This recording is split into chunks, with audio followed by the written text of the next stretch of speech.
bro. Like it's funny, but it's like at a point, it's just like, all right, man. Takeshita is out here cheeky. eating all of these like things, while Okada's out here just looking like the. While Okada's out here looking like the.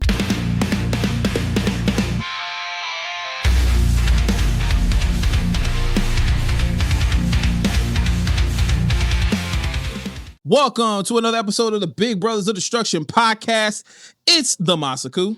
It's your boy, Swag Switch in the building. And guys, as we are two brothers here sipping tea and talking about wrestling, give some of that fruit real quick. We kind of need this because we got to talk about World's End, guys. If you haven't yet, World's End, AEW's final pay-per-view of the year, happened last night. And boy, what a way to end the year and almost making poodoo. Almost. It's unfortunate because AEW. So when I was explaining this to actually someone in the chat, because they're all like, wait, AEW's having a pay-per-view? How is it? And I'm like, it's an AEW pay-per-view. It is. And honestly, this one was like almost a super AEW pay-per-view in my personal opinion, because they really ramped up the wrestling on this. However, as far as story and everything else with it, it was like on the side. It was And I'm talking like let me put it, for me, the one big highlight for the pay-per-view was the ending. So you basically saying the whole pay-per-view. I mean, yeah. There's two things about this pay-per-view we gotta talk about. Everything else, and another funny thing. Remember I sent you that meme? I'm gonna go into this. Remember I sent you that meme about the Mixed Nuts Mayhem match and how Pac was in it originally? Yes. You know why Pac was not in that match? Why? Because they fucking lost, and Pac has a win streak right now. He has not lost the match. So if you're gonna make him lose a match, you can't do it right now. He's the only one in the Death Riders who is on a winning streak right now. And to my knowledge, as we get ready to talk more about the pay-per-view, I'm going to give you another hypothetical because I told you something last episode that actually fucking happened. Roll the tape. I told you that stipulation that Drew created, that Cody Rhodes can't touch him, fucking happened, right? Yeah, there is that. And now I'm going to throw another hypothetical once we get closer to that point when we talk about that match. So let's talk about World's End and a little bit of the pre-show. The pre-show contained Bandito tag team match. They won. Luchasaurus, the Jurassic Express and a couple other teams were in a match. And they did the whole, we got beat up in the beginning of the match. And then Luchasaurus went to the back. He got taped up. He came back out. Chokeslam, finished. The match is over. And then Speedball and what's his name? Knight. Yeah. They went against somebody else in a tag match. And that was it. So it was just all the tag matches. Pretty much. Got it. I can't remember if there was a singles. Fair enough. Because I didn't watch it at all. Yeah, I either. But which is funny because usually you do. I normally do, but because you were so ahead, I was trying to catch up. With you. That's fair. I was trying to catch up. I mean, plus the pre-show matches are pre-show matches, which is unfortunate for Brodito. You know, and when I really think about that, because like number one, shout out to Bandito out here getting the Dynamite ring and having a hell of a match on Dynamite, which I don't want to talk a whole lot about Dynamite, but like Dynamite's episode is almost a direct reflection of what I feel about this pay-per-view. Dynamite was just a bunch of wrestling for no reason outside of great matches. It felt like. It was like a house show. And not just that, and I also watched Collision too. And it was just a bunch of matches with a little bit of Christmas sprinkled on top of it, but it was just wrestling to be wrestling. And of those things, the thing that stuck out the absolute most for me, outside of Arena Shafir just choking out, giving mother's milk to that move is crazy, bro. Mother's milk. Yes, fam. Listen, there's a lot of reasons why I'm not gonna say on camera. When it comes to that particular match, though, I feel so bad for old girl because she just keeps catching these L's. She is way too pretty and way too beautiful. Or are you talking about? No, the one who she fought, Tony Storm's girlfriend. Mina. Her wife, as she says. Listen, I need Tony Storm to protect Mina a little bit better because, like, Tony Storm out here letting her go out here and just get her ass beat on a regular basis. Mariah May. No, at least Mariah May was a champion and she kind of held that shit for a bit. I mean, but I'm just saying she used to take some of the L's for her before she became champion. A little bit, but not this bad. In my opinion. I feel at least Mariah May, she kind of sort of, you know, she was supposed to take those L's because she was like the young protege. Like Tony Storm was like her, what's the word I'm looking for? Like she was like teaching her type situation. Mm-hmm. So I was like, that's fine. But this girl, because when she showed up when Mariah May was around, and she was actually, now that I think about it, I think she was losing back then too. Who, Mariah May or Tony? No. Mina. Mina, yeah, because like Mina is the one Mina that's showed taking the up. pin. It's like Mina showed up when Mariah May was kind of sort of like, you know, getting her wits about her and starting to win her matches. Mm-hmm. But I remember back then, Mina was there. And this was like when her and Tony Storm were first kind of doing this whole like thing with each other. But like, even back then, I remember her like always losing. Like, she takes the pin. She just be losing. She's the bottom. But like, freaking going back to Bandito though, like, when he fought Ricochet, that was like the highlight of the week when it came to wrestling. Because for me, to a certain extent, yeah, that is the biggest memorable situation that happened as far as AEW goes. I'll say that. Though there wasn't much to really talk about with WWE, to be honest. Carmelo Hayes? All right, I get sure. But see, the problem is, because I got spoiled. It's like, well, that's old news now. It's still a moment, bro. We literally talked about that last episode. It's still a moment, though. I ain't gonna lie, though. Actually, but I will say, because actually watching the match... Yeah, it was good. I will say that match and Bandito and Ricochet, those were the pinnacle for this week. Because, like... But, of course, Carmelo Hayes is going to have a banger of a match with Ilya Dragunov. They was doing that back in NXT. For all intents and purposes, we just got an NXT match. We got an NXT match, and I dare say, I think they almost outdid themselves. I would say they stalemated. I will say that finish though, like bro, like when he did what's his code breaker move? It's first 48. Mm-hmm. Bro, he does the first 48 and then Dragunov hits the floor, then gets back up just to bend over. I'm like, listen, I mean, no, that setup, it's like it's clear as day. But like maybe another move to do a signature to get you there. Like, what if he did the first 48 and he was like, and then did this? Maybe. I think it was still fine, especially because Carmelo, he was quick about it. Like he boom, and you blink and he was up on that. But I just saw Dragunov just get back up and it was like, but anyway, that's besides the point. When we're talking about Bandito, let's go back to Bandito. What you want to have your moment to talk about Bandito? Just number one, the fact that he won, because I swore up and down they was going to dick him and have Ricochet take that match and get the ring, but. No, the fact that he won, and then like how he came out to the ring. Because number one, he came out there by himself, but he was cloaked in the garb that represented Brodito. So he literally came out there with the shiesty mask on, got the puffy jacket, and he got the homies like the chain necklace. So he was out there representing Brody King and himself at the same time. And then he fought the full team of Ricochet with the Gates of Agony. And he won with them cheating. But when I tell you I was watching, And this was like out of that whole show, outside the dumb stuff that I picked up on, that was like the one thing that had me like, oh, I gotta stop what I'm doing. Let me pay attention to this match real quick because they really popping off right now.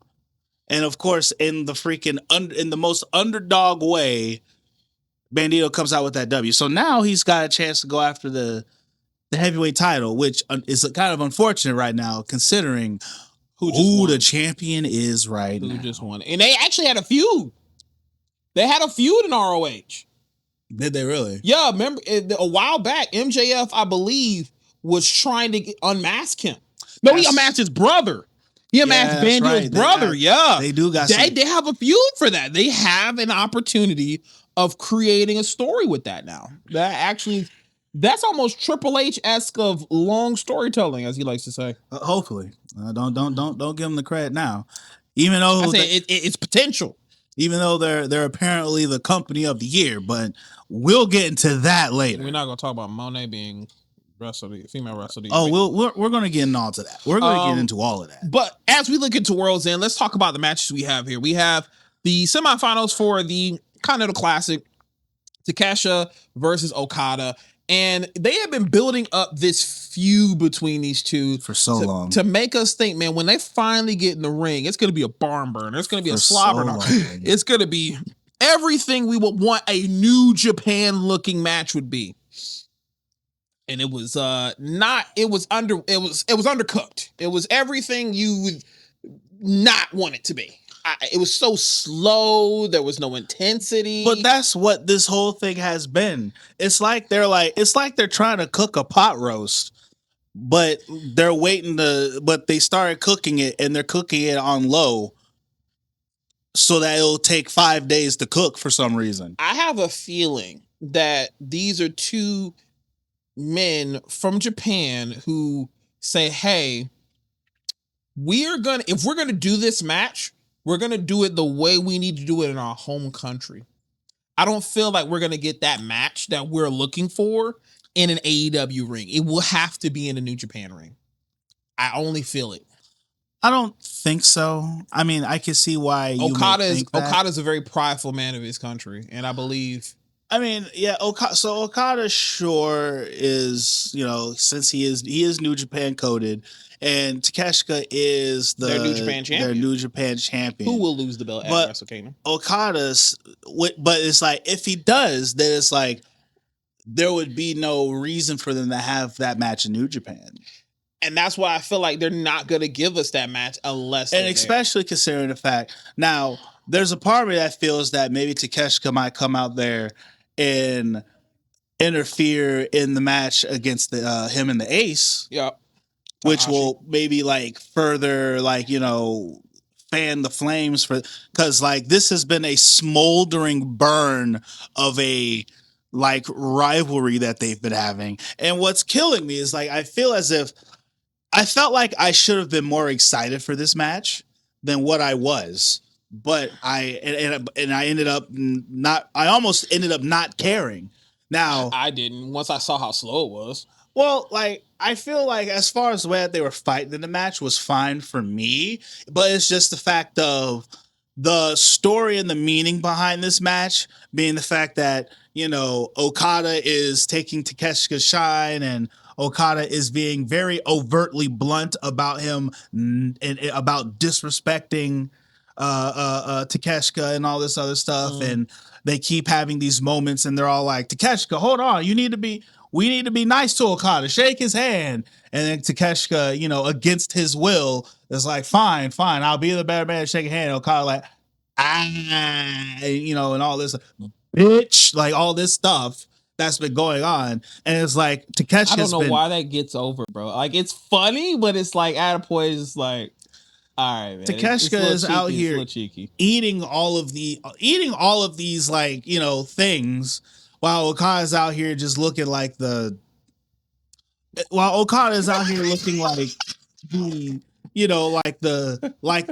new kid that just got adopted into the family type situation, while Takesha's the older the older sibling who now is being pushed to the back because we're looking at this new kid that's got all the belts. Okada over here like, but I'm New Japan champ. Yeah, we got that. But Okada over here. Like, and so it's like this little rivalry thing. It keeps getting to a point where it's Older like, brother, little brother type shit. but it keeps doing this thing where it's like, it gets to the point where it's like, all right, it's about to explode. It's about to explode. Okay, maybe not. All right, we're edging. Yeah, very much edging. And the fact of how this match ended with the screwdriver, which is for some reason Don Callis's like ultimate weapon or some sort. Well, that's because of homie with the stabbing, what's his name in the leg Kyle. and all that. Yeah, Kyle stabbing Dustin in the knee and No, that was used before that. oh wait, Kyle used it for something else? No, it just the screwdriver was a thing they've been using like way before that. It's kind of been there. It's like it's like, remember how with Jim Cornette would come out with the tennis racket? Oh, so the the screwdriver is Don Callis's like, hey, I'm gonna throw it to you and use it. Oh, because they've used it in other matches before that match too. Oh, I wasn't paying attention then. But yeah, like overall, I feel that like this match would have felt more like I would have probably felt better or cared a whole lot more about it if they would have had the story in line and had Ben pulled the trigger. Because even then, with this match, you know, he used the screwdriver, he cheats to win, and he leaves. And Takeshi's out here has that look of like, damn, that just happened. The thing that, side note about the match, it took me a while. I want to bring this up. It took me a while to get used to Okada's new theme. Bro, I want you to listen to that. I want you to close your eyes again when you hear his theme song and think of an anime intro. Oh, that shit sounds like an anime intro. Oh, 100%. I literally said that while watching the match. But but overall, I just feel like this match, if this match would have happened, I don't know, like maybe 2 months ago. Maybe, yeah, it would have cared. It would have felt more impactful. I would have cared a bit more. And it's like, because now I'm like, all right, so are we actually pulling the trigger on this rivalry? Nope. Like, are we finally going to get them trying to beat the hell out of each other? Nope. Because if we don't, then I don't make any goddamn sense, because Takeshita is extremely way too patient to have been dealing with Okada's bullshit this whole time, just for him to be all like, no. Don says I gotta be good, so I guess I'll be good. No, we're past that now. We was past that the first time you tried to shake his hand and he gave you the middle finger, or when he like purposely clotheslined the hell out of you and smiled about it. Like, we are past, like, we're way past all of that. Like, at this point, they're making Takeshita look like a fucking idiot, in my opinion. And so it's like, I mean, he's about to lose that belt in a couple of days. And so then we go into this Jon Moxley one. Well, actually, the tag team match is next. What tag team match? The FTR versus the Bang Bang Gang. Okay. So I almost forgot about it, but now that I'm remembering it, I will say this match actually was probably the better match of the night. The thing about it was, man, the way FTR was being, it was a little harsh, bro. They were being assholes. But also, they kept pushing this story. It made me feel like the Bang Bang Gang was just going to build up enough steam to finally make that comeback win. And then the ending was, oh, let's do the pile driver on the trash can. And now, because you're never going to get the belt, we're going to do it on the belt. I was, yeah, I ain't gonna lie. They was y'all, bro. They were healing it up a lot. Like, a little too much. But like, this match, this match and the main event match are the only two matches that I really was like, I was invested in because of the stuff that happened leading into the match. There must have been a snail that was literally destroyed by salt, because I swear to God, Austin Gunn was selling the fuck out of some shit in that match, bro. Oh, listen, he was selling salt to us. Damn. I really wish the Bang Bang Gang would have won, but I was really hoping for it. Yeah. But for them to not win makes me wonder what is about to happen next in regards to the tag team titles, because like we got FTR out here just Where is the other gun? him and Jay White are injured. Oh, I don't know what broke on them, but it broke really bad, and his so ass. possibly Because he is an ass man. I mean, he is. He is one half of the ass boys. So I still feel like that. That's crazy. That's crazy. Listen, daddy ass, the ass boys, they're ass men. It is what it is. They got to come out there with some Latinos, Latino women. You know what I'm saying? I mean, that is where the cheeks be. I mean, they technically are everywhere, but like anyway. Nah, you know where the cheeks were at on Jamie Hayter last night. Jesus. Okay, speaking of cheeks, I can actually bring up this comment now. So, WrestleMania, apparently, where Charlotte Flair was going against Tiffany Valkyrie. Tiffany Stratton. Excuse me, bro. That fusion was crazy. Tiffany Valkyrie? What? Maybe she could actually cut a promo then. Listen, how do you say it's Tiffy time in Spanish? Someone put that in the comments for me or something, because that's anyway. But Tiffany Stratton, apparently, Charlotte did the Devil's Kiss, and Valkyrie made a comment and said her Devil's Kiss wasn't that effective, and there's a reason why. And she puts the peach emoji next to it, and it was a deleted tweet. And it resurfaced, and people are a little bit like, "Hey, yo, bro, that's kind of fucked up. You can't really talk about person body like that, like body shaming techniques. It's a cheeky little joke. It's just two sides of it right now." First off, I just want to say, whoever was saying the fact like you can't be the, shut up, all right? Just shut up, shut your ass, stop it. Listen, calm your bed. I love my Charlotte Flair. But she and we all know cheeks is not her department of glory, all right? And it's okay. It is okay. Charlotte got everything else that she needs. She is allowed to not have cheeks. And it's okay to talk about her not having cheeks. I'm sure she realizes cheeks aren't her strongest area of expertise. It's fine. It is perfectly fine. Because Valkyrie is right. Yeah.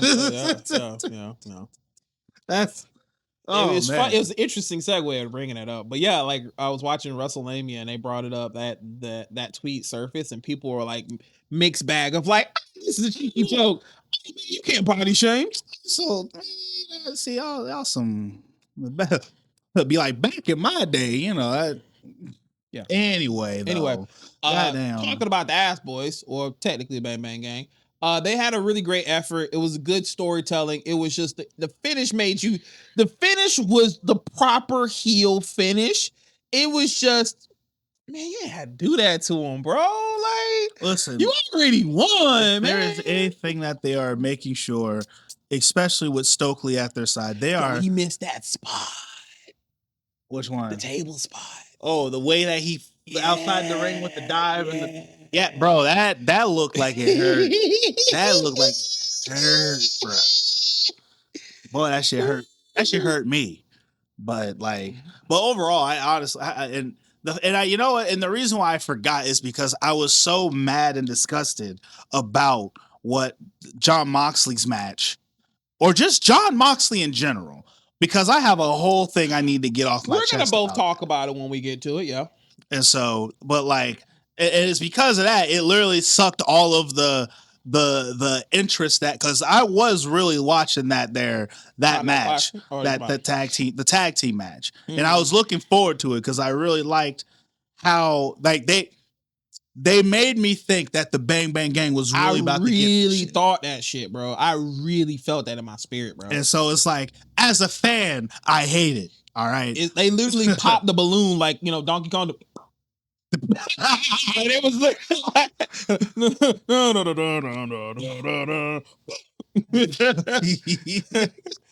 I've always wanted that as a text message sound effect. Bro, that's PTSD, dog. You're gonna be on a line somewhere, and they're gonna hear that Donkey Kong balloon pop, and someone's gonna be like, "Who the fuck did that?"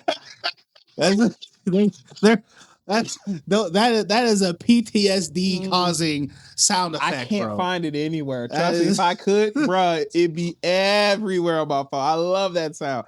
I am a big fan of sound effects. Okay, that's actually what I went. Technically, when I went to school was for mixing and mastering. But Foley, God, it's so fun. Anyway, damn, that last pour was like fucking mad flavorful. Oh yeah, no, the melon. You gotta actually eat the melon, bro. That shit's crazy. Oi! Can I get a fork, please? Yeah, I want to eat some of this melon. You know what? That actually sounds crazy. You mean the mango? Mango, yes. Thank you, my love. I'll eat some of this melon. Yeah. No, we're perfectly fine. Thank you, sweetie. Oh, no, I put it on my cup. Back to the pod. So, anyway, but yes, that match, they did make us scare. And it literally deflated the balloon. Literally. But the next match was the Continental match. So I'm going to talk about this as well as what the final match here. All right. First off, I have to say, when I look at this as a whole, honestly, when I look at this as a whole, what happens as what was the last bit? Yeah, technical difficulties, but we're gonna go into the next match, which was the semifinals Continental Classic match with Jon Moxley versus Kyle Fletcher. So when it comes to this, I want to talk about this match. Like, I want to go ahead and talk about this as well as the finish, which ended up being Okada and Jon Moxley, because this whole thing with Jon Moxley, something just don't feel right about it. So let me, before I start going into it, how do you feel about this baby face turn that Jon Moxley has taken in like the last 2.5 weeks? So let me tell you about the hypothetical I have here with that is they're making Jon a face so that way Pac can be the new leader of the Death Riders. So if you notice at that promo, as the Death Riders were, well, and we're skipping a little bit, by the way, as Jon was doing the promo at the finals of when he won the match, the Death Riders just seemed like, what the fuck is this? Like, we don't big up people like this. They just all just seemed like they were off. Like, fuck Jon. Jon's at you. And yeah, they still bigged them up after it, but just look at their faces again. It seemed like they were a bit off. And I feel it's because Jon is going to keep doing more face stuff. And then Pac, which I mentioned this earlier, Pac was already taken off of the Mixed Nuts Mayhem match because the Death Riders lost. And Pac has a winning streak, so he can't have that happen. So Pac, at some point, I feel, is going to take over, and then Jon becomes a face, and therefore is now going against the Death Riders, which is the complete dumbest shit ever, but they're gonna do it. Yeah, it's kind of bogus to a large degree. When Jon Moxley, I think it was either last week or I'm pretty certain it was last week. There was a promo that they had. It was like a backstage promo situation. And Jon Moxley is talking. And I'm listening to what he's saying. And I'm like, what are we doing here? He's talking about like, I'm going to put everything out there. I'm going to leave it all in the ring and da. And, I ain't going to stop until I use every last bit that's in me and blah, blah, blah. And I'm like, what is up with this baby face ass promo you're cutting, bro? Yeah. Like, and this is after the fact that we've watched him fucking damn near kill Darby Allin. Yep. And be in and try to destroy the conglomeration. Yep. And damn near kill Kyle. I'm like, did Kyle like almost snap his ankle, which snapped his mindset? He used Tai Chi and he used pinpoints to turn his heel into a face. Whatever it is, He did the heel turn technically. He heel turned him into a face. Oh, with the ankle lock. all right. Oh, okay. All right. That's what we're doing. Okay. I mean, they already pulling out this bullshit out of their ass, so like, I might as well pull some out of mine. Pause. So it's like the only thing when it comes to the Kyle Fletcher match, right? The way that I feel about this match, it was like, because I went into this match not caring at all. I actually was like, when the match started, I'm like, I wish I could just fast forward through this because I don't care about who wins this match. I don't care about this match. Well, I mean, you kind of care because you was like, Kyle should be winning, which is true. And that was just after the fact of being like, well, I got to sit here and watch this because I want to get to the end of the pay-per-view. And so here we are. And it's like, it's almost like, because at the end of the day, the match ended up being really, really good. Like, it was a great wrestling match. Like, they definitely freaking killed themselves out there. So it was a great match to watch, but it was like, if it was up to me, I probably would have never watched that match because there was outside of the fact that sure, whoever wins this goes on to fight for the Continental Classic. So it's kind of like you kind of had to watch it to see, or you'd be like, you know what, just wake me up when the Classic finally starts.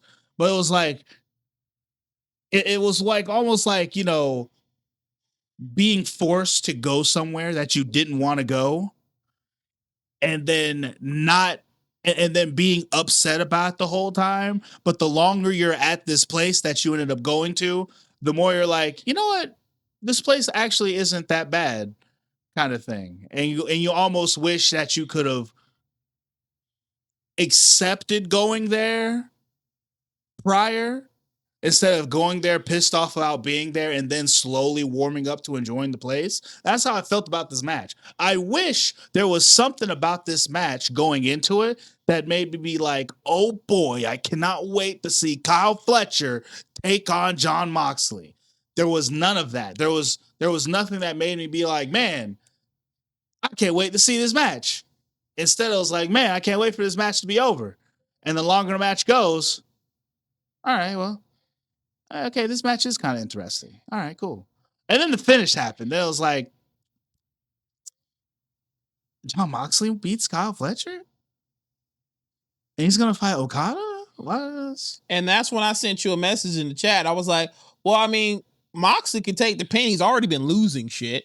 Which yes. It technically made sense of like, okay, Moxley will lose. The Death Riders will get pissed. Maybe this is when they do the turn, right? Boy. And here, we're just gonna skip to it because I need you to understand how pissed I was when we got to this match.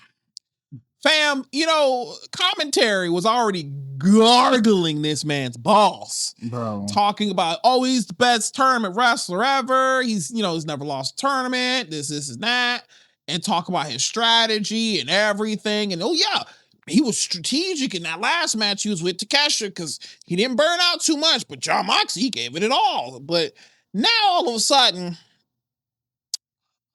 Jon Moxley beats the best tournament wrestler ever. You have now fucked it up. You fucked up Okada's thing. Every wrestler has a thing. You fucked it up. You have fucked it. I need you to understand how pissed I was, bro. I fell asleep during that match, by the way. So imagine if I was in my bed laying next to my wife and I would have said what I said in the morning. So again, fell asleep during the match, woke up actually with my headphones in, and I hear MJF winning the match, right? That's fine. I literally am watching, I'm hearing the music hit, and I'm like, oh, damn, well, I already know the end of that. I'll watch it in the morning. But it happened. It's literally the last two matches. It's fucking funny. So I wake up in the morning, I said, let me start watching the match. I'm hitting the shitter. And I'm across the house because my wife uses the bathroom. Across the house. And I'm telling you, as I'm watching the match, and I see Jon Moxley hit the Death Rider and get the 1, 2, 3. I was thinking, no, Okada's going to kick out, get the Rainmaker, whatever. And then I see he gets the 1, 2, 3. I said, the fuck is this shit? And you can literally hear me from across the house say, I said, this is some bullshit. How do you do that? How do you fuck that up? How do you fuck that up? Fam. Please tell me. Here's the crazy thing, though, because which was the reason why I was like, man, I really wish it was caught up because When you sent me that message, I know now why. Because at the time, you didn't even finish the Kyle Fletcher match. And so I was all like, I had already watched it. I'm like, because at the time you're all like, I'm on this match or whatever. You're like, you pretty much was saying the fact that, yeah, Jon Moxley ain't gonna come through. I'm like, but what if he wins this whole tournament? I have a horrible feeling that he's gonna take this whole thing. And then you went dark and you didn't say nothing again. And I did see the message though. And then afterwards, I was like, once it happened, I was like, nah, I wish I could tell you right now, but I could. I think that was the exact words. And I was like, man, yes, that's literally what. Because you was all like, no, like, I wish I could tell you something, but I don't want to give nothing away. But everybody kept talking about somebody was supposed to make a return tonight, right? I don't know what the fucking buzz about that was because people were saying, oh, Jay White's gonna return. Or somebody else is supposed to return, right? They kept just saying it over the IWC. Somebody was going to return. I even saw a post, and I think I screenshotted it. And they said, if Jay White doesn't return tonight, we riot or some shit. I don't know. Well, yeah, and that's why I watched it through, and I was like, did I miss something? I hope the riot happened, or they're still working on it. The organization. But here's the thing. Jay Moxley gives this promo afterwards with a frog in his throat trying to sound like Austin. He's like, yo, this championship is for everybody who busts their ass during the tournament.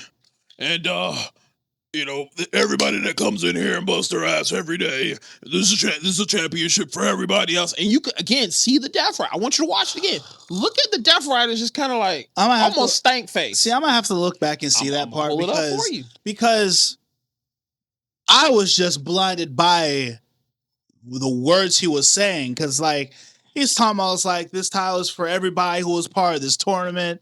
And this is for each and every one of y'all. And I'm like, Jon Moxley, did you bump your head, like, extra hard? What are you doing? You're the leader of the Death Rider, the group that like didn't care about people and down with the establishment and wants to change AEW for the better. So no one's gonna see the title until you guys are in a position where you guys have earned the right to see the heavyweight title and all of this dumb shit. And then now here we are at the very end of the year, and you're out here on. Like on some like, hey guys, great job. I did this for you guys, and fucking be right back. I'm like, what is this? What is Jon Moxley and the Death Riders, bro? So what Bryan Danielson was trying, Daniel Bryan, whatever fuck. Bryan Danielson was trying to say on commentary was like, I think the Continental Classic woke him up because he was saying like the AEW locker room wasn't passionate enough. And for like them to actually have the title, they're going to be passionate enough about the company. And to see how many of the wrestlers were doing what they did in the Continental Classic awakened that these are the people that are passionate about this company. And that's why the promo was talking about, the passion. It's like, but during that time, like your most passionate people were gone. So like, I guess that's a very number one. Kudos to Daniel Bryan being on commentary because I feel Daniel Bryan is one of the only people out here who's trying his hardest to make sense of this chicken shit that we're getting. Daniel Bryan is out here piecing shit together to try and make it make fucking sense when it absolutely doesn't. And that's what I'm telling you. I'm going to show it to you after the pod's over. I want you to see the Death Riders, and especially Mina Shafir. She's like, what the fuck? The fuck is this? Yeah, like this fucking Jon Moxley shit has me lost. However, the Jon Moxley in Adam and the Adam Page shit was considered the storyline of the year for wrestling. Crazy work, bro. Absolute crazy work. Well, once again, we'll get to that shit. Now, talking about the Death Riders, and because we did skip before that happened, there was Marina Shafir. Nope. Before that, actually, was the Gabe Kidd versus Darby Allin match. Oh, do we have to talk about that shit?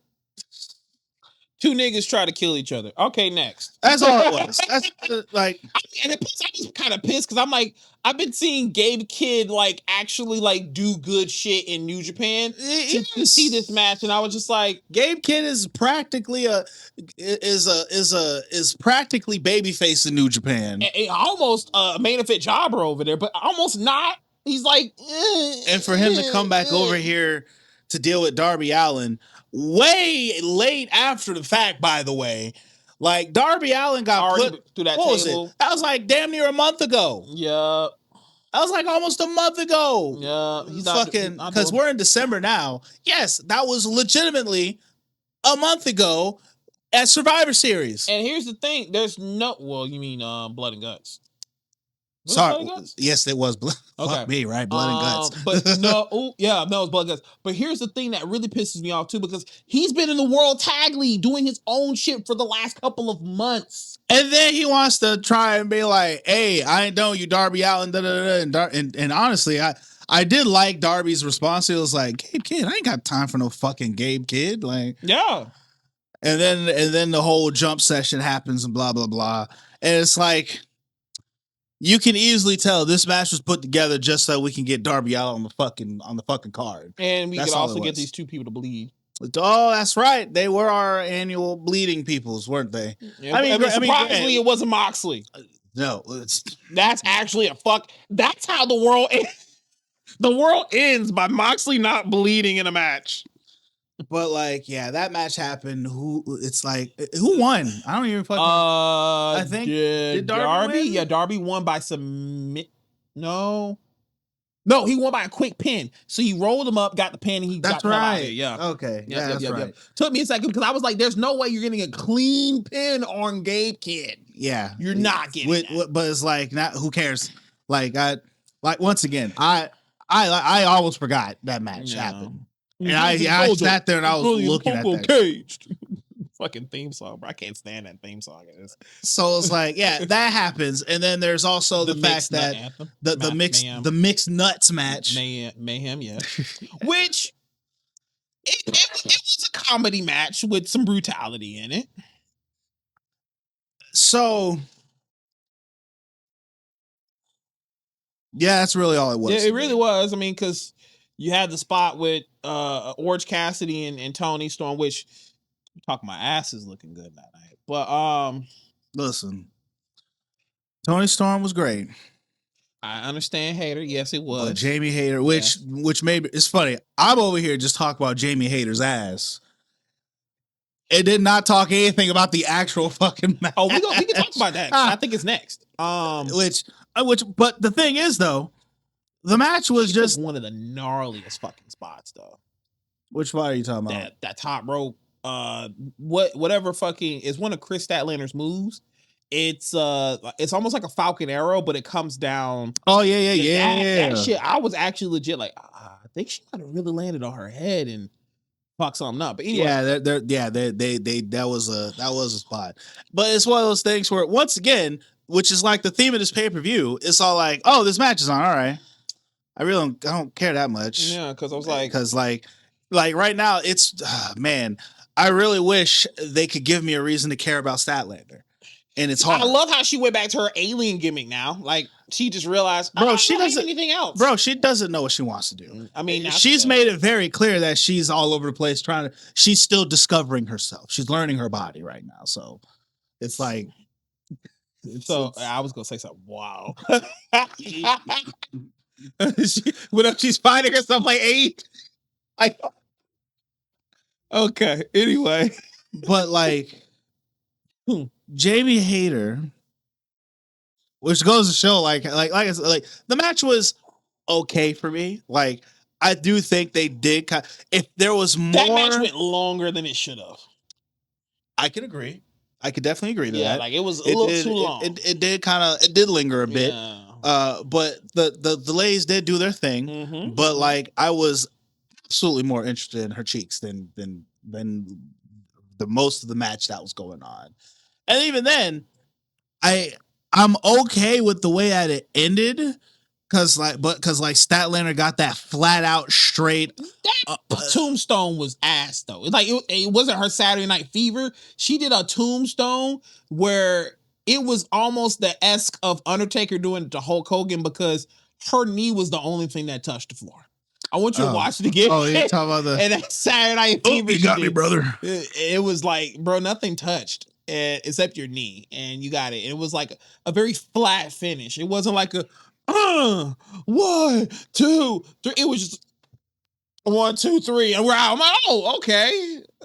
Bro, it is what it is. Statlander, because she doesn't have character and she's trying to figure out what her character is. And I feel like it's not even that. She doesn't have a compelling story and opponent. There's nothing that makes you care right now. I mean, there is that too. Why is Miss Bane? Why is she not in the because when you feel dirty, bro. Oh, bro, I don't even want to talk about it. Like they stuck her in this tag division, and now it could be so much better, but here we are. Like now we're out here. Like I feel like Statlander right now. Statlander is in the same boat that I think Julia was in. No, not that bad. Julia's situation needs to be studied. I'm talking about the WWE Women's Champion, Jade Cargill.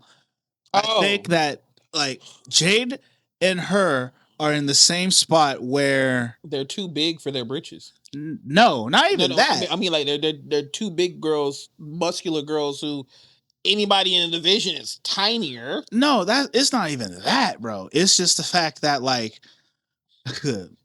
literally it's almost the exact same things. It's the fact that AEW has the new tag team titles and they're trying to make the tag team division feel like it's something special. And so for them to make it feel like it's something special, and this actually is ditto for WWE, they're taking all of their big named female stars and cluttering up the tag team division with the big names. Yeah, because you got Charlotte and you got Nia and Rhea, yeah. You look at all the women who are in the WWE tag division, and you wonder why the fact that Stephanie Valkyrie is out here fighting nobody. Nikki Bella. Like you was right though. And why Jade Cargill, who has the WWE Women's Champion, and she's out here messing around with B-Fab, like Meechin, by the way, and Meechin, like the two girls who are low mid card, okay, respectfully. But like these are low mid card stars, and we're giving them women's like when you look at the stats, not their in ring, but the way their stats and the way they've been presented. Why the hell is Meechin in the ring with the WWE Women's Champion? And she was just going against Homegirl for the U.S. title too. So and lost. That's a big upgrade. That's rewarding bad behavior. And lost.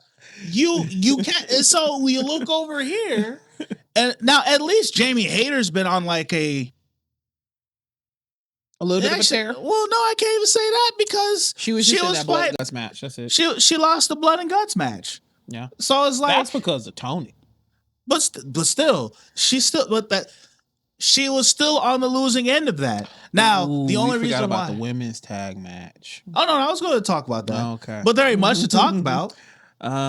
Besides, what's her name? Not Willow, the other one. You talking about Harley? She got a little bit better. Before we keep yeah. Just to finish the thought on like the Statlander is not a bad women's champion. Just like how I feel that Jade. Jade, well, I originally was like, why do we give the belt to Jade? But I realized it's not so much why we give the belt to Jade, it's more so it's like, why has creative not given Jade a fucking reason to have the belt? Mhm. That's what the real issue is. And so it's like, and right now I think they're both in that same spot. And honestly, goddamn Mr. Cowboy shit fits that same build where they gave him the belt and they're like, all right, I don't know what to do with you, bro. And we're gonna give it to Joe. And it was like, why? Why? And then when you look at the way they gave it to Joe, it's like, why did y'all give this to Joe? That's a stupid reason. Y'all got Joe looking like an idiot out here. Like, And his reign was only 35 days. yes, He only yes. defended the belt twice. And then you look at the people who defended against, like, fucking, why are we giving fucking Noodle Arms a fucking Oh, that was the other match in the pre-show was Eddie Kingston. That's why I forgot about it. oh, who he fight? I forgot, but what's the name from Power and Glory came back? Ortez, or Oh, if you remember, he was with Santana. yeah. He came back. Oh, yeah. Who cares? Yeah. But it's like, I feel like Eddie Kingston also doesn't care. Like, some people were talking about how, like, if you listen to how Eddie Kingston's been kind of like cutting his promos recently, it's all like, yo, Eddie Kingston don't give a fuck right now, bro. He's just here See getting. how old he looks? He's just out here collecting a paycheck right now. I mean, wouldn't you? I mean, If yes. you like a king of the bums. Let me put it this way. Jeez, wow. First off, rude. I'll never look like no king of the bums. No, I'm saying. Not you. I'm just talking. You were looking. Wow. If I was looking like a king of the bums, well, listen, I need you to put a gun to my head if I'm looking like that, bro. Put me to pastures. Hold the other my ass, bro. Because I don't. And my brother's keeper. but yeah, it's just like their creative team is bad. It's crazy that they got storyline of the year with the creative team that they're working with here. But like that match, it's like that match was one of those like, I don't care. Match goes through and I watch like, oh, all right, well, I mean, it was entertaining. And so the tag match was kind of the same for me. You talking about the women's tag match? Yes. And the reason why it was kind of the same for me is the fact that, all right, so we got Babes of Wrath, okay? Now, going into this, Willow Nightingale is, she's so good. Willow Nightingale is amazing. Mm-hmm. Harley Cameron is learning, and they went up against Athena and Monet, which these are two women who are supposed to be at the top of their division. Okay? Athena has been a champion for 1,000+ days. Apparently, to my knowledge, she's like 100. It's almost near 1,000. She's trying to do Bruno Sammartino's numbers and shit. And you have Miss, how many belts she got now? She's got 12, I think. With the $sign fucking symbol at the Mr. ring. Ultimo. And so this on paper should have been a W for them. Because ain't no goddamn way Harley is even on the caliber of those two individuals. Willow, close. But Harley, no. And yet, which I was surprised about this, Monet took the pin. Yeah, that's the thing she's doing right now. She's taking the pins and she's losing the belts and she's supposed to be going to her crazy mode. So I'm wondering, what is this crazy thing that's going to be coming up? Like, so a lot of people are thinking she's going to be, as I've been calling it, she's going to go bankrupt. All right. So we're literally doing the Young Bucks all over again. She's going to lose everything.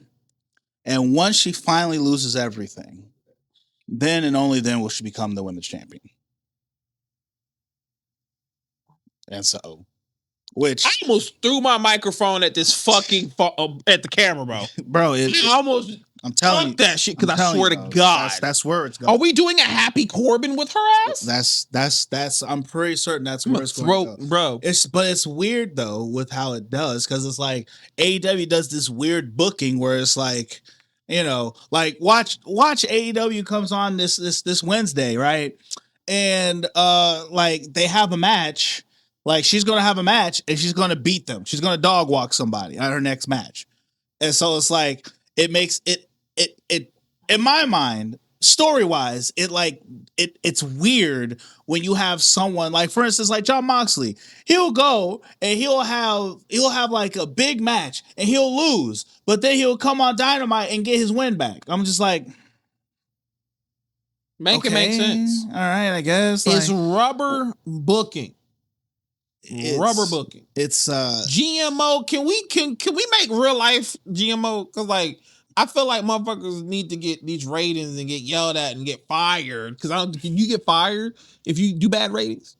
you can't get fired. God damn it! No, you can't get fired. What happens if you get like the worst ratings? You never do that because you. So what I do know is if you're someone who is in a position and you have like you're like not first place in ratings or you're like in like third or fourth place sort kind of thing in GM mode, funny enough, what they do is they start throwing you bones like, hey, you're getting this offer to try and do this, and it might help boost up the ratings. Like they'll give you, it's like they'll like start like giving you stuff to try and help you maybe catch up kind of thing. Look at me. It's There like, you go.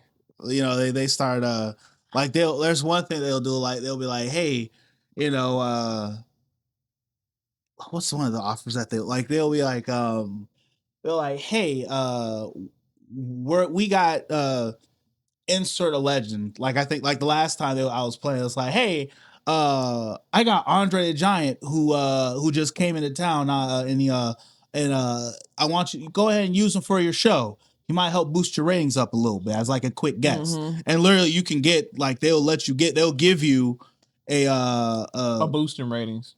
because they're of their legendary status and whatnot. Whenever they're in a match as a legend, it brings more eyes to that match. So it can easily make like a 2-star match become a 3.5-star match just because they're in there. And then if you do the right things, then you can make it like a really good match.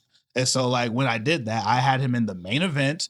I had him like fighting with somebody, and just so happened I decided like, you know, I'm gonna make it for the title or whatever. And that match, out of all the matches, what it would normally been like maybe like a 3-star match, but because I put him in there and I put the right boost on there, then it went from a 3-star to almost like a 4.5-star match kind of thing, which looks good for the ratings. And so yeah, they actually try to like throw you a bone and maybe like, hey, here, have this, or hey, maybe you should try doing this. Or we'll give you some extra of this so you can try and catch up type thing.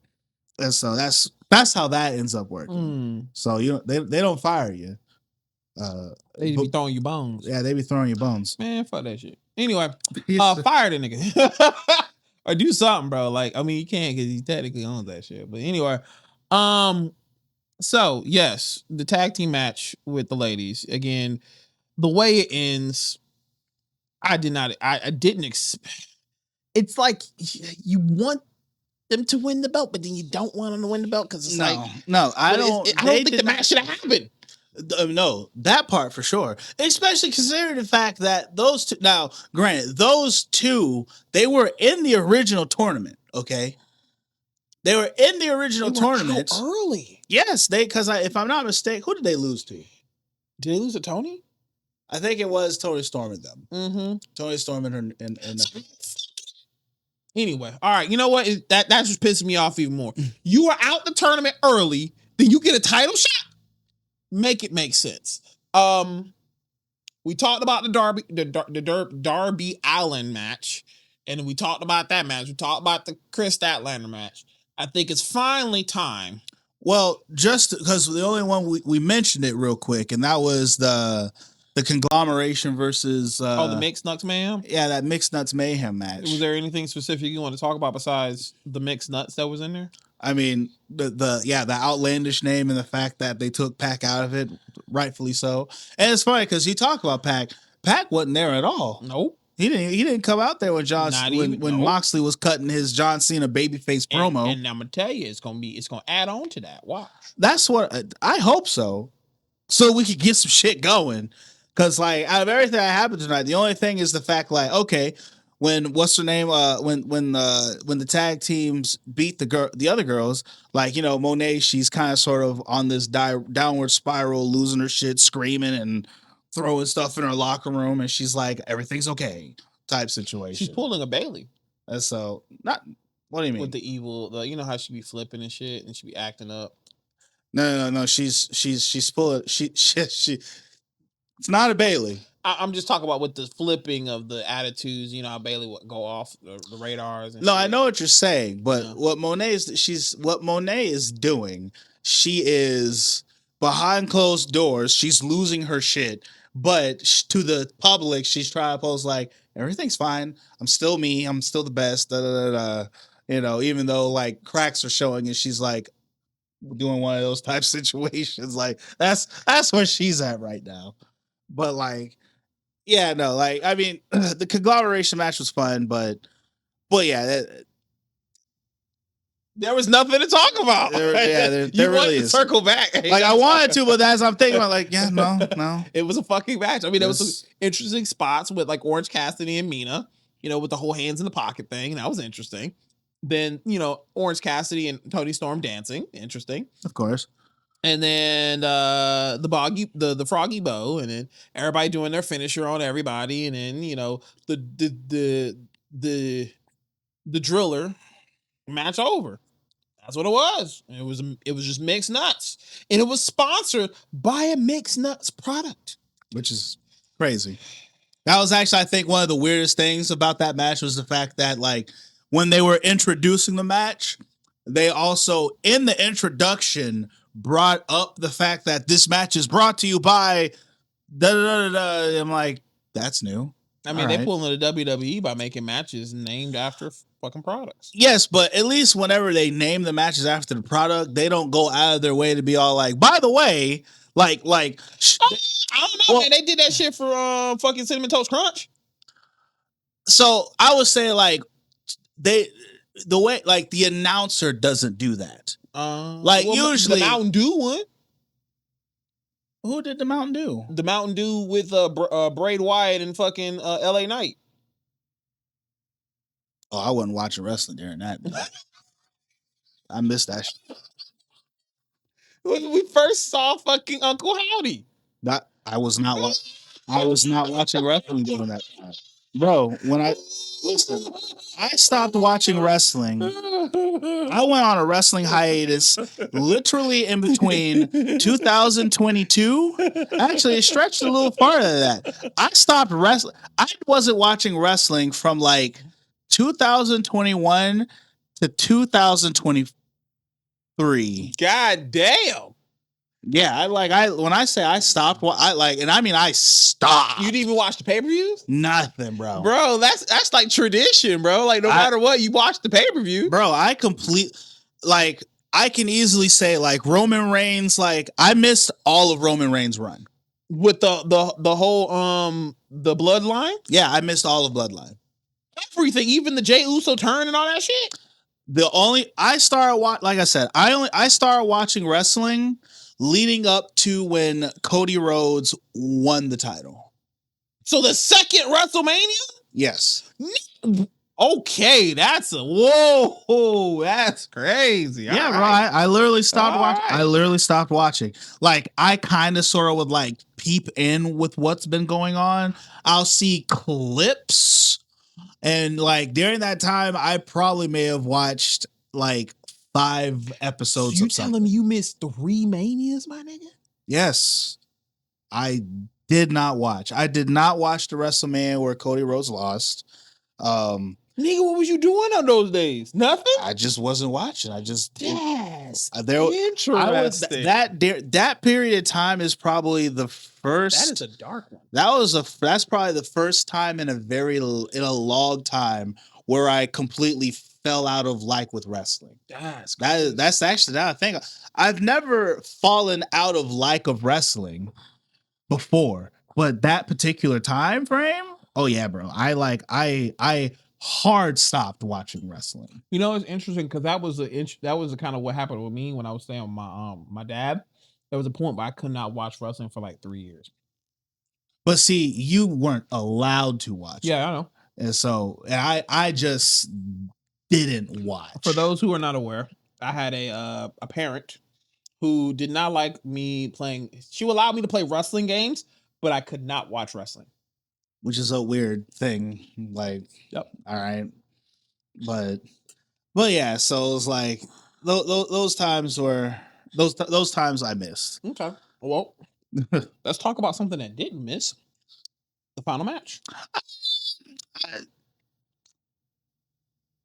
guess I can agree that it didn't miss.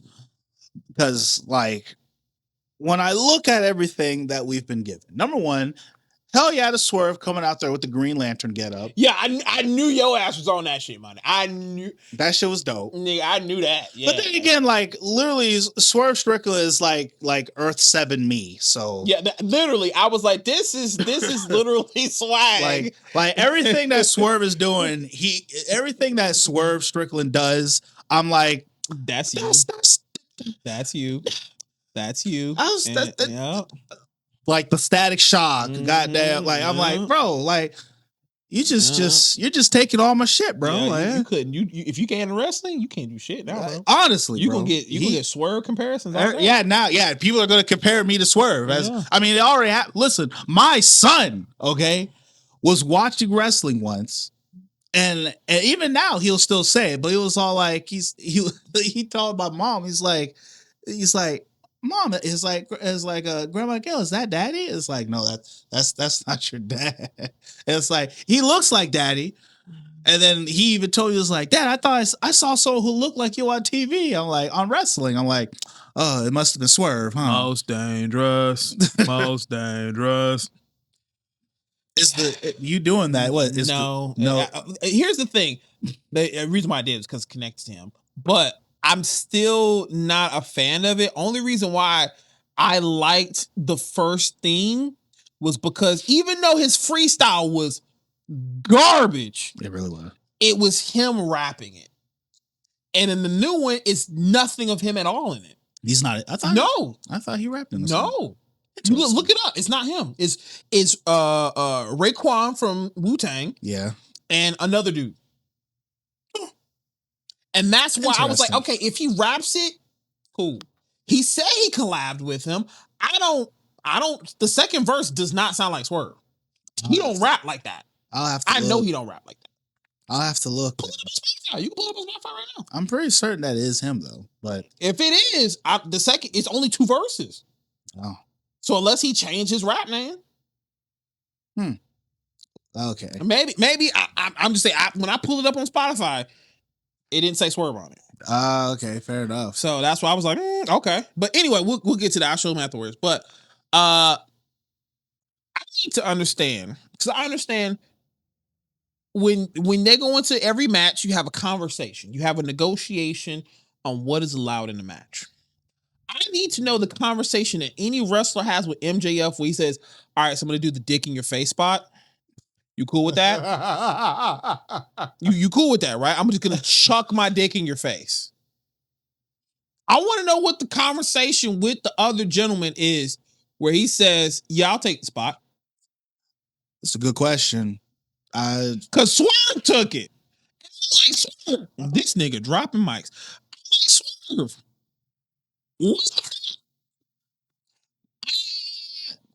Yeah, I mean, curiosity sake, sure. Am I? Let me put it this way, bro. If the bag was right. If the bag is right. I knew it. Listen, fam. Maybe that's probably what he said. The bag is right. I mean, what if MJF is paying guys like, hey, extra 10,000 if you take the spot? Well, I mean, because the last person who he did it, like, I'm pretty certain the bag was right. Granted, he was a jobber. He was a jobber dude, but his name was said on air. He is in an arena full of people and on a TV that's being showed to thousands more. And thousands of people get to see you get thrust in the face by somebody. Yeah, so he got paid for that. I'm sure. It's you gotta understand. Sometimes money speaks louder Then pride. than anything else. And especially if you are in his shoes and you're trying to make it, listen, a thrust in the face could be a championship run down the line, bro. Think about MJF. Remember when we all going back to when him and Samoa Joe was having their thing, and they showed the clip from back when it was in WWE, and he Samoa pushed him? and Samoa Joe freaking like Okay. So you're not gonna compare a push to a dick in the face. You are literally about to compare that.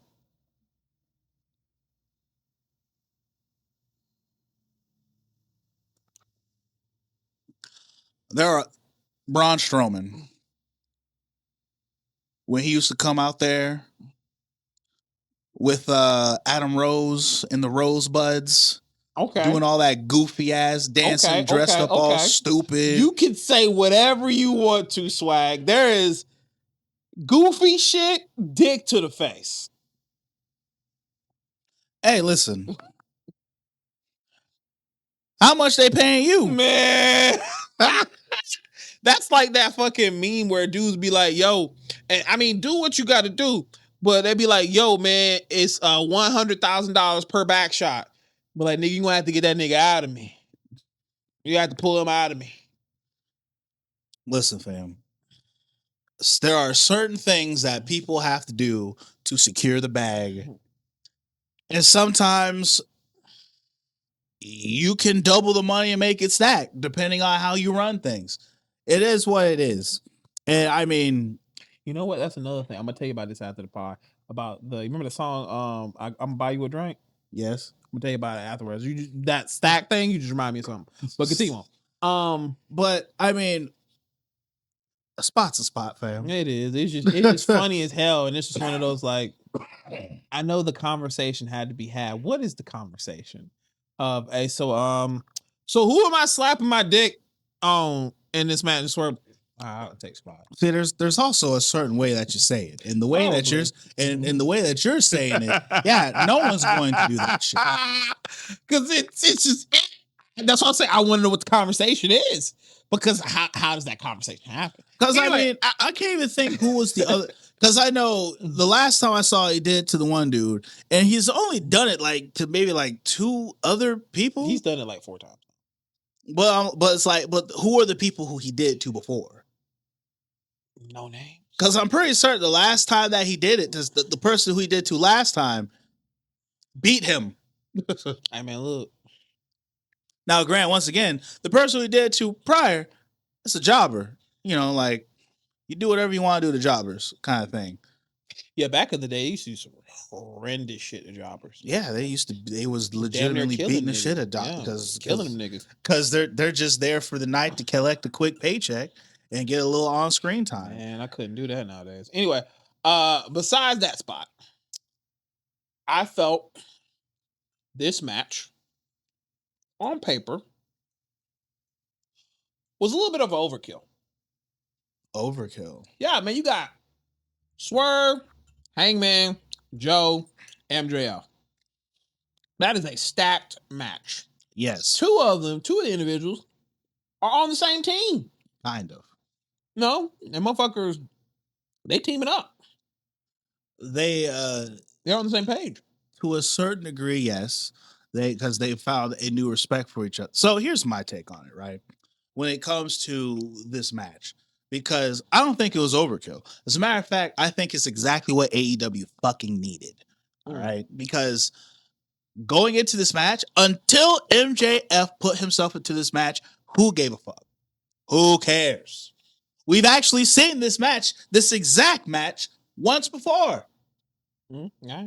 Now, the last time we saw this match, we cared about it a lot more because it is funny because like the last time this match happened, Swerve win?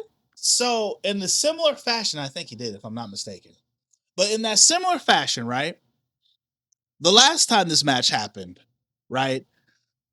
Samoa Joe was the third wheel to this match, and he was the champion at the time. No one cared about Samoa Joe.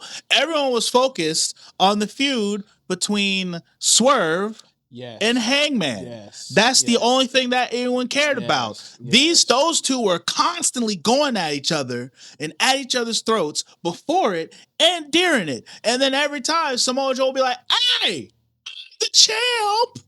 Look at me." Yeah. All right. And so that's what was going on. And then now the script is flipped, and now the two guys who were originally fighting, they're now on the same page and they're good with each other for the time being. But they also know, respectfully, I will fuck you up. I will mess you up because I want this title. And then there's Samoa Joe over here, who once again is the third wheel, and he's the fucking champion. No one cares about Samoa Joe as the champion. No one even really cared about how he got the title to begin with. Look at the story. I might be a 1%er because Joe, Bro, my look nigga. at the story. But Joe, dog. my nigga, though. Yes, and what he's been doing out here, cutting stupid promos, trying to cover up and fix how stupid they've made him look until this point. Joe's gonna kill you, bro, if you keep talking about like that. Bro, listen. Joe's gonna choke your ass It out, is what it is. When they had him out here because he drops the belt, and it's like, you're not gonna disrespect me like that. Okay, like, well, where the fuck that that shit come was from? stupid. Yeah, I mean, yeah. And that has, but it hasn't gotten better. But it's just my nigga Joe, bro. Okay, all right, sure. You know how you gonna hide? You know you always stand by Charlotte. I always stand by Joe, bro. Because as a big nigga, he doing it, bro. He doing it for us, bro. He's trying. He's failing. I mean, but no, he's a big nigga who's still doing it, and he doing it good in the ring. Okay, all right. And he old too, my nigga. But who cares about this story about him in the ops and all this other stuff? I give a fuck about my nigga holding the belt. All right, well, I'm sorry you like horrible storytelling. Until watching AEW, so what the fuck? Because someone has to do this podcast. Nigga, that's why I'm watching New Japan, bro. Shit. Anyway, let's finish this so we can talk about the Sports Illustrated shit. The story was ass. All right. MJF has shown up. Going back into something we talked about before, the actual star on AEW. The megastar. The real star of AEW. With his Macaulay Culkin comeback. Freaking, because truth be told, Swerve and Hangman, they're almost there, but they need someone like MJF to get them there. And that is why when MJF showed up and then he cut that wonderful and fun promo against all of them, bro. Listen. Called him Diddy, bro. Listen, he got to, but what's great is the fact that the only other thing that was actually entertaining about Dynamite was when Hangman and Swerve came out there and like, hey, we're not just gonna let you do what you did to us and fucked him up. And yeah, no, we're going to beat your ass. Yeah. And they came down to the ring and they beat his ass. And then Hangman choked him out with a chain. And Swerve's out here. Swerve's out here is like, wait, loosen up a little bit. I don't want him to black out while I'm talking to him. Right? Yes, that. Yes. And they made that match worth me freaking watching. Mm-hmm. Granted, I knew MJF was going to take this belt because that's the only thing that would have made sense. If we would have got it, it didn't matter who pinned who. It just mattered MJF winning the belt and then him winning the belt relatively clean to a certain degree. Yeah.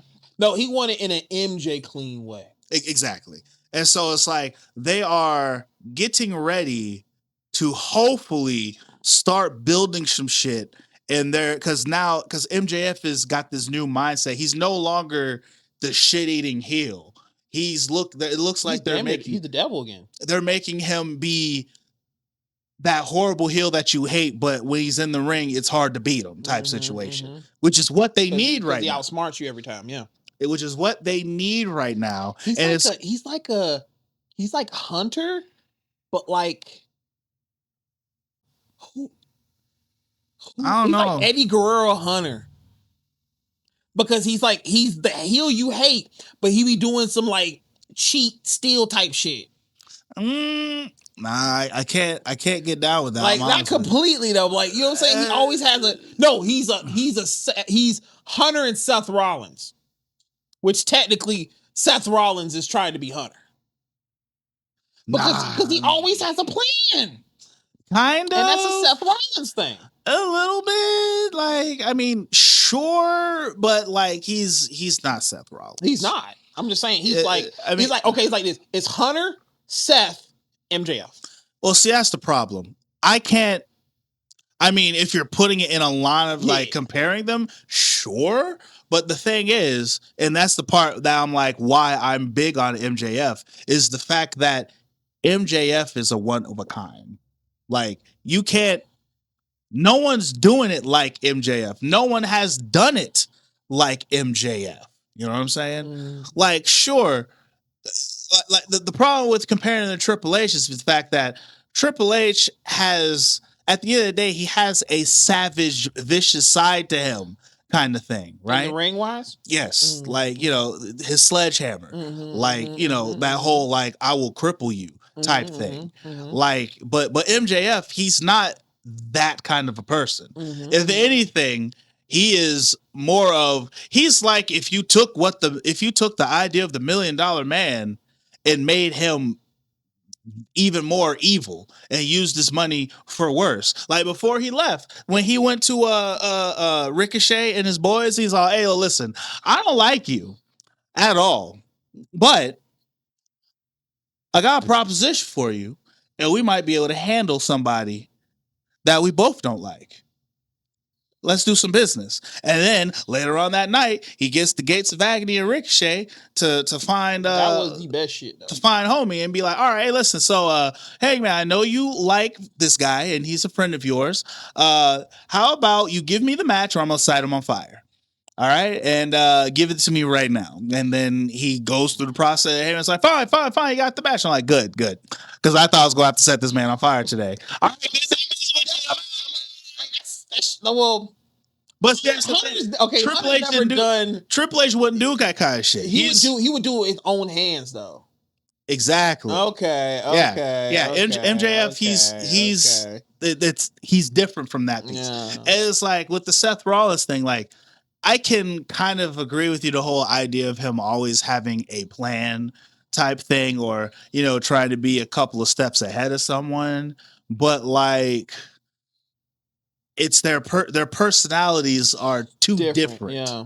Kind of thing. And then also there's the fact that right now MJF is genuine while Seth Rollins is fake.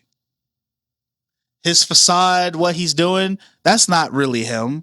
He's admitted it plenty of times. He's not this whole like with the dressing and all this other stuff. Like that was, Seth Rollins has openly admitted that it's just a gimmick. I just do it. You know what? Actually, there was a podcast he was in where he talked about how he was a really big hothead when he was first at NXT, and Dusty Rhodes, I think, was the one that came up to him because actually Hunter came up to him and said, "You're on your last fucking straw.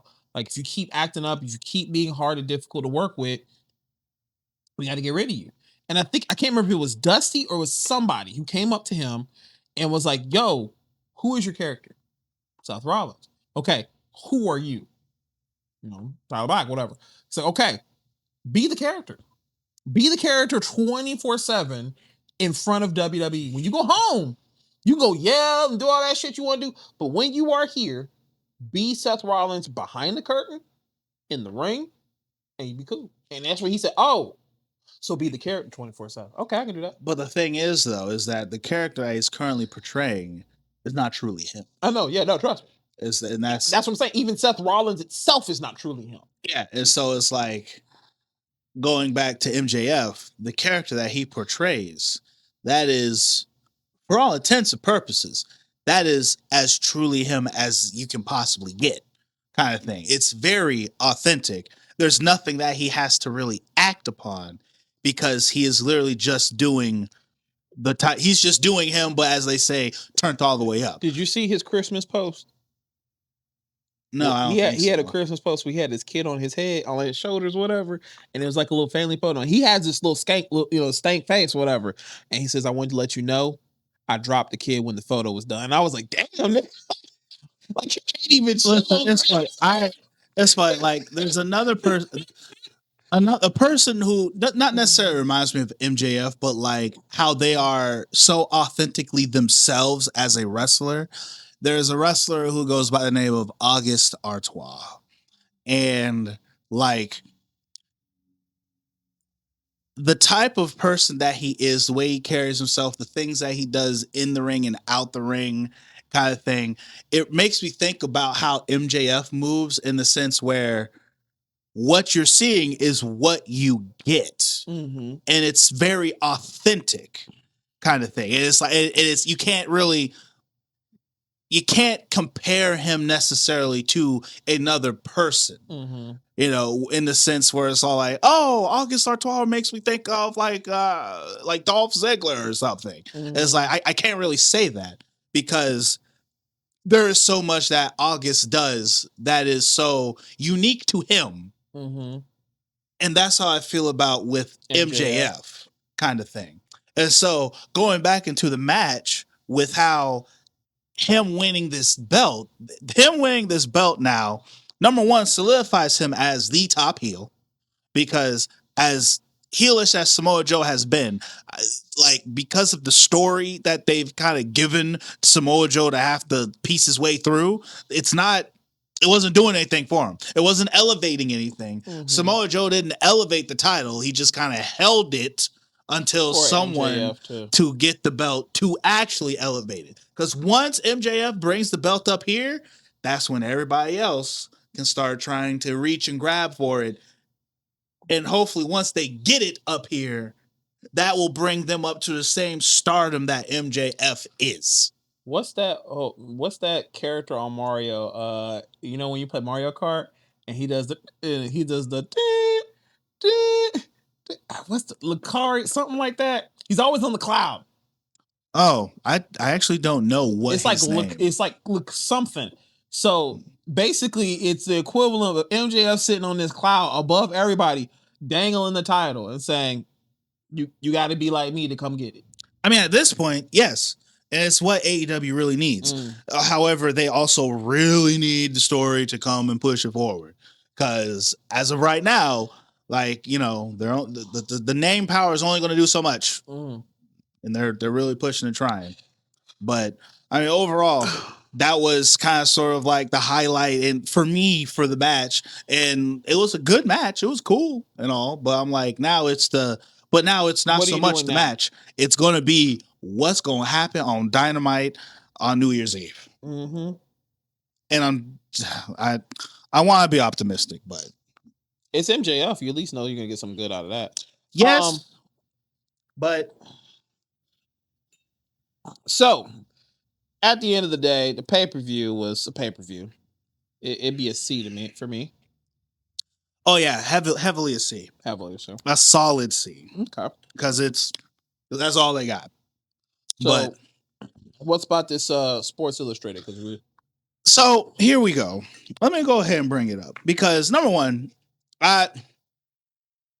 there is, which I brought up before. There's like a low key explanation that one could give as to why AEW was Company of the Year, but there's a part of me that feels, especially with the way that the articles kind of was set up and the people who won, I feel like they're not taking in account of everything.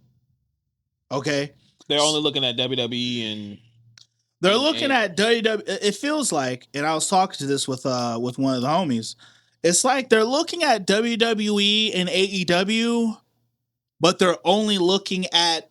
It's like they're only wanting to look at SmackDown and Raw, Dynamite and Collision. Well, you also got to remember. Well, if that's the case too, because you're also talking about promotions, NXT is supposed to be its own thing. It's its own brand, yeah, underneath the promotion WWE. True. But I don't think they're trying to consider NXT. But it should be. Oh, it definitely should. Because because of the fact that because it's underneath the umbrella. Mm-hmm. Just like how with Dynamite or just how with AEW, they're not necessarily considering what's that show that no one watches? Collision? Ring of Honor. A Ring of Honor. Well, here's the thing you gotta take into consideration. NXT alone cannot save WWE to be promotion of the year. You gotta look at Raw and SmackDown. That alone, that's those two, right? And if you're saying that NXT is above those two and doing what they did, that cannot save it from being promotion of the year. The main flagship of WWE is Raw and SmackDown. You know what I'm saying? So like, that's what you're tuning into WWE for. And the fans like us are tuning into NXT. That's why they never treat an NXT person on the main roster as if you've been watching them in NXT. They treat them as if you've never been watching NXT before because they understand the casual watcher doesn't watch NXT. They do that every time, which makes, to me, sometimes it pisses me off because it's like, I've been watching this person in NXT for like years now, and you're presenting them to me as if I've never seen them before? Fuck out of here. What the fuck do you mean? Like, do you not expect people to watch NXT? Which I can agree on that. I can see your point on that piece, especially when you talk about that, because sometimes they like, now, like just talking on that with when Trick Williams shut up, it's like sometimes they will act as if NXT is non-canon. Yes. However, I do like that when Trick Williams came and was talking to the Cody Rhodes, and he was all like, "Fam, I got this accolade. I've done this. I was the Trick and A champion." So he brought up the TNA title and all this other stuff, which was also another thing. I was like, damn, so like are we not going to consider TNA in this as well? Because like, well, I mean, TNA had its up and downs though. Well, TNAs have had their up and downs, but that was in the past. Well, I mean, we're talking about this year. They only started getting good like mid-year. No. They've been on the up and up ever since they became TNA. No. I'm talking about in general because of their connection with WWE. The product became more of everybody started watching it. Like, again, you got to remember, they're probably looking in the scale of what is a wrestling fan, like a casual wrestling fan doing, right? You're watching WWE and you're probably watching AEW because those are the two biggest promotions. You got to think about us. We've been watching TNA for years, and we're going to keep an eye on that product. We're also going to keep an eye on the product of NXT because we were there when the black and gold was there. So we understand those two products, and we can get behind those two products. But the casual wrestling fan probably doesn't know where to fucking watch TNA. And unless you had the WWE Network back in the day, that was how we watched NXT. But now, since we're on ESPN and Netflix, you got to still have Peacock to watch NXT. Yeah, well, the pay-per-views I think still come on. Yeah, but I know what you mean by that. Yeah, though. So it's like I believe they're going off of the casual wrestling fan standpoint. That's what I believe. Which, I mean, I feel like you're correct when I look at the list, kind of thing, and like I'm looking at like just the overall list, not going in the details of what they specifically said about them. Yeah. Kind of thing. But you do bring up very fair and very valid points to look at when it comes to why they probably considered what they considered, kind of thing. And so I may actually have to let you have it on that one. I think this is the first time you might actually give it to me. Like, pause. Oh my God, why do you have to roll? Why do you? I'm sorry, bro, because that was crazy. That was kind of crazy. I'm sorry. You can't not admit that was crazy. Anyway, continue.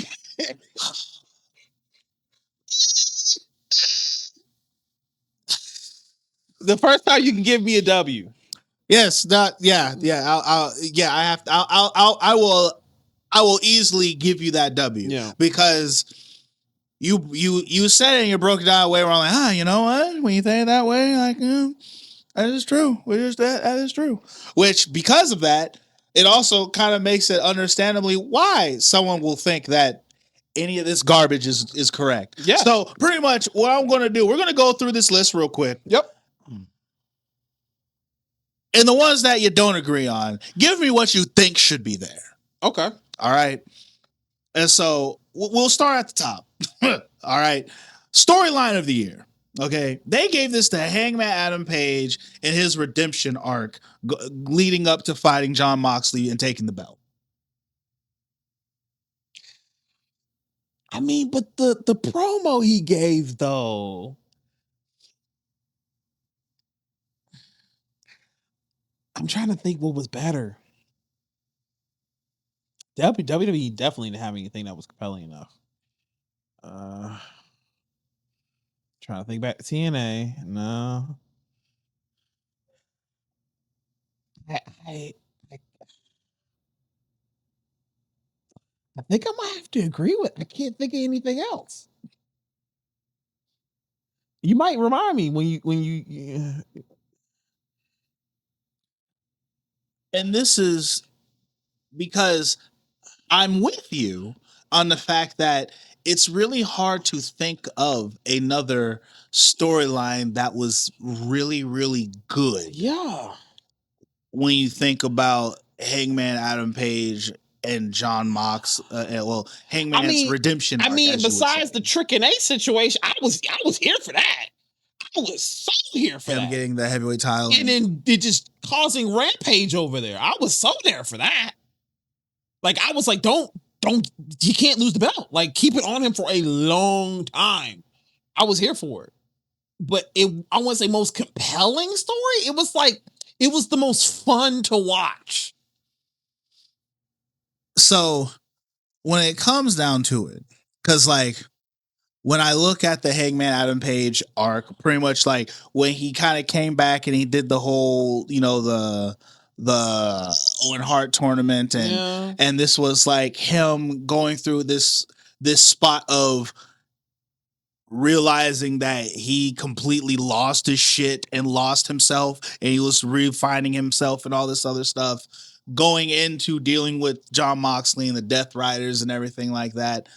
It's funny because like the first half of everything I can agree with, but then like him having to deal with the Death Riders in that particular bit, I'm like, If they would have did the John Cena heel turn properly, with giving us a reason why he sold his soul, that could have been a good run. That would have been it. That would have been my pick. But you fucked it up. So WWE honestly would have been promotion of the year if they would have did that shit straight. I mean, if they would have just not been stupid with the John Cena bit, then yes. So overall, that's really tough, man. There's a part of me that's like, I don't want to give that whole thing.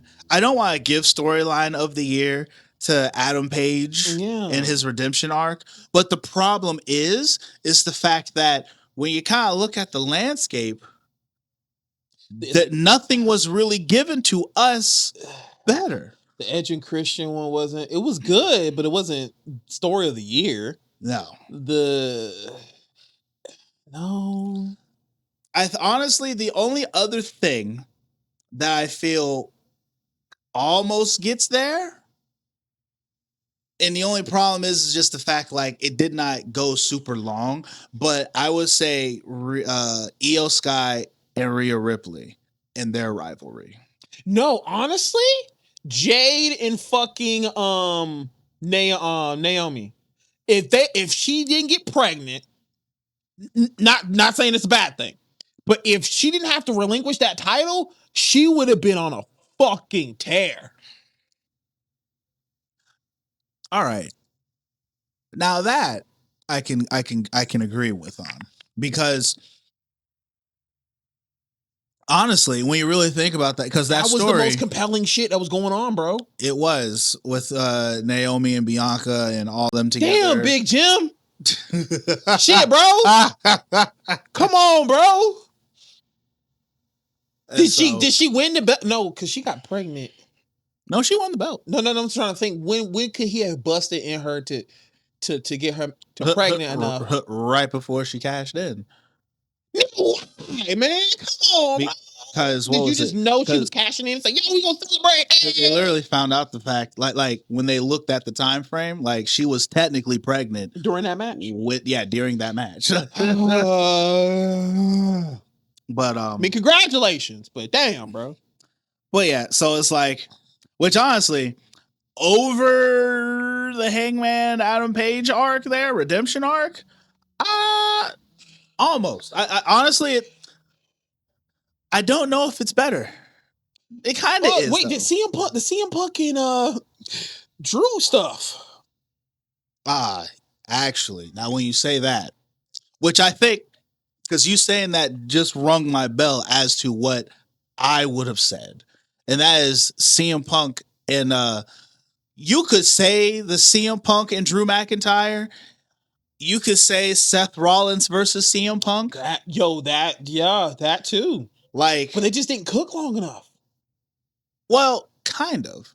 It's been the CM Punk and Seth Rollins thing has been like it's been Years. Consistent going on. Yeah, and I think that the because the Drew McIntyre and CM Punk thing that happened like beginning of the year. Yeah, mostly. Yeah, I mean they did have good matches. So, I really feel like, granted, the matches were good, the promos for CM Punk and them were good. It's really that Hangman promo. Which is fair. It's really that promo. It really is. It's like, all right, man. You know when you get on a roller coaster ride and they strap you the fuck in? What that? I'm ready for the ride. Which I will say, like because once again, like though they did not say promo of the year. Which, did they have a promo of the year? Well, so they had who I guess they crowned who gave, like, I guess you would say was the best promo just overall, not like the specific promo. Better be MJF. Oh, we'll get to that in a second. Oh, nigga, you about to piss me off then. Go ahead. But like for that one moment, I would say yes, but honestly, I think because for some reason I was forgetting and I was sitting here trying to remember, like, who was it that I would have picked? But like I would have given it to like Seth Rollins and CM Punk because their whole thing, because their thing has been throughout the year. Hell, it's technically still going on. Just Seth Rollins is hurt type situation. But Seth Rollins on his whole bit of like, CM Punk, as long as I'm around, I'm gonna make sure you don't get this belt. The thing about it is too, because when he comes back, he has to come back as a babyface to go against the Vision. So it's gonna fuck up anything CM Punk related. Maybe. I mean, he can't come back as a heel going against the Vision. That is if the Vision is still going to be around when he comes back. Which, if that's the case, you could just say that he's probably going to come back to take on maybe Braun Breaker, because Braun Breaker was the one who started it. Yeah, but he's still going to have to go after Paul Heyman and all them. So it's just unless you have literally Raw and SmackDown, like CM Punk is on SmackDown, he on Raw, or you do a situation like Hangman and Swerve where it's like, hey, I still don't fucking like you, and we gonna finish this, but I got to do this first. Now, it very well might actually just be that, where if he does come back, he's going to take out the Vision and handle the Vision first before he starts looking at anybody else, kind of thing. Because then once he gets that out the way, then he can address the CM Punk situation. But at this point, I feel like CM Punk is no longer a big deal because of the betrayal that he went through. But I think I would give that to CM Punk versus CM Punk and Seth Rollins' little situation. But it's it's a tough one. It is tough, and it's mostly tough because WWE has been lacking on their job this year. Yep. So that goes into the rivalry of the year, which for some reason they gave to Hangman Adam Page and Jon Moxley. Bitch. And I'm like, rivalry of the year, if we did not want to give Io Sky and Rhea Ripley, the storyline, definitely I think they're in that running for rivalry. They could have been if they would have saved it for Mania. Maybe I feel like now because they're such best friends, like doing a Mania matches. Yes, there was that, but it's like they've gone from rivals to friends right now, kind of thing. But it's like initially would have to turn heel. Where that's been going, where that was at initially, I feel like that right there was, because then you could also go into the idea of saying about who was it? Oh man, who was it? Was at the tip of my tongue. What promotion? No, in WWE. As far as like rivalries go, for some reason they're slipping my brain right now. Is it Gunther? No. Gunther has not had anything very rivalry of the year related in my eyes. Unless you're talking about Naomi. Actually, yes, it is Naomi. Naomi and Jade. Like Naomi and Jade cooking. As far as a rivalry was pretty good. And the Charlotte and Tiffany one could have been good if they would have kept going with it, but like, they kind of screwed that one up. Yeah, they kind of really fucked that. I think that was just the bitterness between two women not really liking each other. But like, y'all could have pulled a Matt and Edge and said, "Hey, we could do business, bro." 100%. Yeah, like we can make really good business. Like very much so. Like, I feel even in AEW, as far as like rivalries go, like Adam Page and Jon Moxley, like I feel like when they say that, they're only just looking at the belt situation. Exactly. Because really, I would say, as far as going up against Jon Moxley, and because Jon Moxley is such a mixed bag because of how many people he's been messing with, but it's like I would have given it to Darby Allin over Hangman for rivalry, kind of thing. Darby Allin versus Jon Moxley. My face just went crazy for that one. I was like, Yes. Remember that got the pastor? Yeah, that's literally how I felt right there.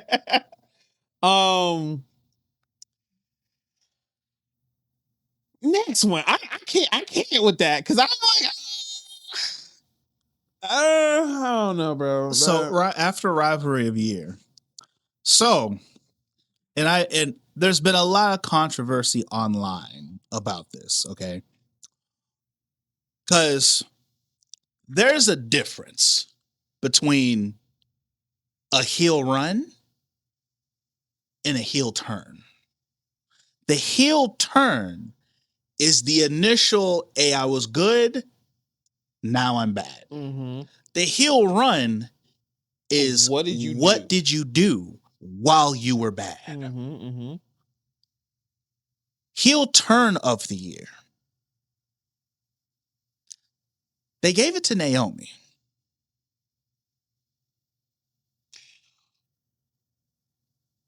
I mean, yeah. Her heel turn. It's better than, technically, as I now have breaking it down, it's better than the Cena one. Well, see, that's the thing. Cena's heel run was donkey shit. Yes.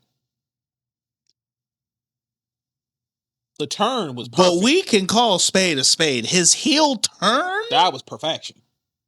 Was epic. That shit actually had people. It broke the internet. As a matter of fact, John Cena's heel turn is the reason why his heel run was garbage. Because the heel turn was so good. The heel turn was so good that they could not live up to the hype of the turn. Yeah. As where Naomi, there's nothing wrong with her heel turn when we find out the fact that she was the one who jumped Jade, and then she's all like, listen, because the way it was, like, first Jade just beats her up, and we're like, why did that happen? And then she's out here and like, listen, Yeah, I jumped that bitch, and she deserved it. And you gotta understand where I'm coming from. That's why. And we're like, whoa, Naomi, that's crazy. That's crazy. And she's like, listen, don't boo me. She's the one who's she's going on. It's the most justifiable heel turn, though. Exactly. Because for Cena, you never knew why. Now, granted, one could justify, but what she was trying to justify, it was a little stalkerish. You're kind of you're a little. That's a stretch. But like John Cena's heel turn is what heel turns wish they could be. Yes. Okay. Yes. There hasn't been anything better of a heel turn like that since Hulk Hogan. There have been people who have tried to have such an impactful heel turn, and it just has not hit the way that they wanted to. Do you remember where you were at when it happened? I remember. That's how good of a heel turn it was. Remember where you were.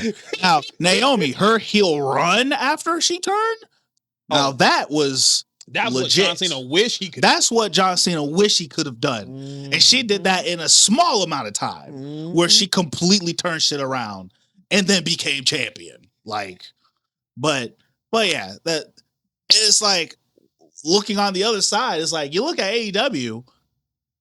With the way that AEW works, sometimes you don't know what a heel is or if they're good or not. Because right now, I have no idea what Jon Moxley is anymore. He's a fighter. What we're...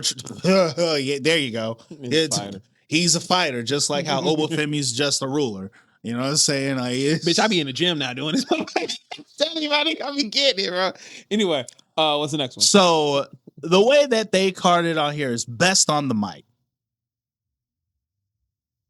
And they gave it to Toni Storm. Yep. Bro, the promo, she was good. I mean, she's not better than the CM Punk.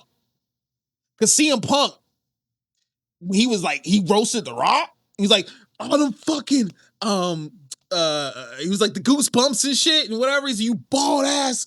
Like, no. CM Punk, technically, to me, has been making some of the best promos that were like, yeah, CM Punk. Toni Storm has been making the most eye-catching promos because of like the goofy shit that she says with it. It's not a great promo. It's just what the fuck she just said? That's crazy. And I think to me that's exactly why she's on here. Mm-hmm. Because it's not because she's necessarily better than anybody else who you could have put in here. Because other people want to say John Cena, which I'm like, I mean, I guess, but it's like easily. Hold on, let me easily CM Punk as in a talker, yes. But I think because of the cinematics that Toni was also giving in her promos too, I think that might have been why. Like the funniest one is she pulled a Ric Flair in one of her promos where she's in the chair and she's like, and she just gets out the chair and gets in the ring and it, like she's doing stuff to add to the cinematics to the promo sometimes. You know, when she had the promo when she's on the balcony and doing that, then the promo backstage, and it's like the theatrics behind it, and then the stuff she says, maybe. But CM Punk, yeah, he'll come out there, he gets in the ring, he talks. He's the best talker. But I guess maybe they thought maybe promo-wise is the cinematics. That's a reach. Yeah, very much. That's maybe that's what they were thinking. Like, I don't want to discredit her. Like, I don't really want to discredit Toni Storm. I would never. In that particular regard. Because as far as the females go, like, when I think about the promos that I hear the women doing, Raw, SmackDown, AEW, Dynamite, and like NXT, and all of those areas, like when I think about as far as the women's go, honestly, I think for women, Toni Storm kind of sort of does have everybody beat, because women's wrestling has not been giving us wonderful, fantastic promos besides Naomi and Becky. My nigga said it. You heard that, bro. You heard that. It's on film. It's in 4K, my nigga. He said it, bro. He said it. But and actually, if I really had to put it, Actually, Becky did better promos than Tony. To be honest, Yeah. I can kayfabe or not, I can call spade when I see it. Becky could have easily been in this category, especially over Toni Storm. You heard that, my nigga? He said that shit in 4K, bro. You'll never And live that's that just shit down, and that's just going with women's. Never living that shit down. And that's just going with women. Naomi, she easily could have been thrown into this spot right here. Especially now, if we're talking about no, not even the fact of, you know, considering like how long she had her time as a heel, because every time Naomi had something to say, she said that shit kind of thing. She earned her spot as why she was the top heel over everyone kind of thing. And so it's like, timeless Toni Storm, sure, I guess, but there were better options out there. As much as I love me some Toni Storm and I love those promos, Becky Lynch was killing these promos. It's the best heel run of her career. So best in ring, Will Ospreay. that's who they gave it to. Mm-hmm. I don't know. Will Ospreay's great, but for best in ring, Javon Evans. now there is a spot down here For Javon? that I would have probably spotted Javon Evans for. I think it was. Is there? No, I think okay. It's Javon or so Javon I would put on this next one. Javon or fucking Slater. I would argue both of them for the next one. Mm-hmm. But like best in ring. Now, me personally, like I can understand why you would say Ospreay to a certain degree. I'm trying to think who else. But overall, like who's I think been like the best in-ring performer? Like names that come to my brain, right? Number one that kind of comes up is You better not say Cody. no, I wouldn't say Cody. I'm about to say. Not Cody. Seth Rollins comes to mind. Yeah. Hell, Drew McIntyre comes to mind when I think about who I think is better in ring in an overall stand. Because like the problem is, and don't get me wrong, I love Ospreay, but Ospreay to a certain degree, there's a small bit of one trick pony that he has to himself, kind of thing, right? He is the epitome of flip shit. He is flippy shit through and through. He has had some great matches. However, he's had matches that are just like extremely oversaturated and overly booked. Fletcher. Now, that you can argue, but funny enough, in the next one that we have after that is what Kyle Fletcher is, which is Breakout Wrestler of the Year. So we'll get to that one, but I would say in best in ring is Kyle Fletcher. Bro, every match he had was a banger. Like most of the matches you talked about this year, he was in it. I agree. That I can see where you're coming from with that. Even the Will Ospreay, the first time you even introduced him was against Will Ospreay in the cage match, and you fucked with that to a degree.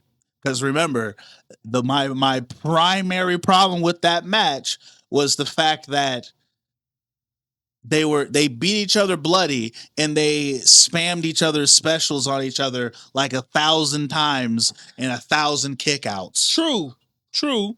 And now which good job AEW because you kind of slowed down on that bullshit. Okay, but also you got to remember his matches against fucking Mark Briscoe, both of them shits. No, you're bringing up very valid points for Kyle Fletcher. And to be honest, and this is mostly just because of the fact that like Will Ospreay's been gone for like half of the year. Yeah. Kyle Fletcher has continuously been putting on bangers. And so I can see you wanting to put him best in ring. Yeah, Rufus. But for me, I think for me, when it came to best in ring, it's very hard for me to pick somebody else outside of that. Cause like, I mean, for me, I'm like, Will Ospreay, kind of, but I know there's better than what Will Ospreay is and had to offer. Hell, I feel like there's kind of sort of better that could be offered in AEW in general. Will Ospreay is fucking amazing and he's dope, but it's like I feel like I said, he's very one trick pony-ish to me. But bringing up Kyle Fletcher for that particular piece is a very interesting take, especially in comparison to who I also said, which was like, you know, Drew McIntyre or Seth Rollins kind of thing. As far as Drew is a good storyteller. I wouldn't say the best in ring because a lot of his matches were like, yeah, there were matches. There weren't stuff that you would talk about or bring. You never truly had a moment where you broke down and said, hey, yo, this match was great with Drew. He's just a great storyteller with his matches. He makes you feel in them. And that's why I would say he's the best in ring. But I feel as if that is a reason to be considered for best in ring, because that, with what you're saying, is the exact reason why I would not put Will Ospreay there. Okay, so you're going over the overall aspect of a wrestler where you're supposed to be selling a story. Correct. And Drew was selling some of the best stories with his in-ring ability. Compared to, yes, well, Kyle Fletcher is a great in-ring competitor. What were the stories he was telling? Exactly. Okay. Which is not Kyle Fletcher's fault, in my opinion. Okay. And so, but now going into Breakout Wrestler of the Year, they picked Kyle Fletcher. And I can understand why, because Kyle Fletcher from the beginning of the year to now did blow up. But I even do his pose in my photos now, nigga. I be like, sometimes I be hitting that bro. But compared to Javon Evans or Slater, I don't know if Kyle holds up, bro. I don't think he holds up. I think it will change for 2026. I think with 2025, they planted the seed for Javon and Slater. And 2026 is when you will see them glow the fuck up. I agree. That as a matter of fact, I'm over here. I don't think it'll happen, but man, I really want him to win that match against Obafemi, bro. Damn it. I want that shit, bro. Mm-hmm. So, comeback performer of the year. Are we talking about like a person who got injured and came back? Yes. Which is an interesting spot to have, but they gave it to Ilya Dragunov. Nigga, he came at the end of the year. And that's why when I look at this, I'm like, who's picking these? Everybody hates the H-bomb right now. Like, what the fuck? Which is crazy to me because I don't know why. Man, a lot of people are saying the H-bomb it makes wrestlers look goofy because how you be punching each other in a match and then suddenly your finisher is a punch in the face. And I'm like, I love this one comment. It says, you know, it sounds like from a person who's never been knocked the fuck out before. Bro, it's like every time I think of the comments when people say they hate the H-bomb, I immediately think of that one guy who gave that comment. So this coming from a nigga who's probably never been knocked out before. Because that's exactly what. Listen, most people who comment and make comments like that about what people are doing in the ring are people who have never been in a ring before. Absolutely. And as someone who has been in the ring, you take an H-bomb. I have not taken an H-bomb, but I've been hit in the face before too. So I'm trying to think who has the best comeback, because to me, honestly, a comeback has to happen at the beginning of the year, and you have to do good shit throughout the rest of the year. So I don't feel like it necessarily have to be at the beginning of Like the year. something like that. Like you can't be like at the end of the year, like Dragon off. Now, I can kind of agree with you on that piece. Well, it don't even have to be at the end of the year. I feel as if, like, if they came back, they have to have come back and been there for a good amount of time to really show what they've done. And when you look at when this article was done, or when this article was made, which actually I don't know if I have the actual date. Let me see if I do. Because I know that this article came out this month, but it's like, but I feel like when you look at how long he has been here, because he's barely been here 2 months. Okay. And so it's like, it's weird that that's what they gave, but I almost feel as if he almost won. There's a part of me that's like, did he just win this by default? Man, fuck that. Chelsea Green, nigga.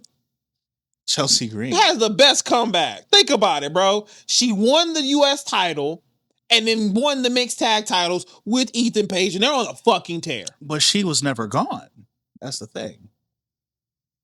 She lost the belt, though.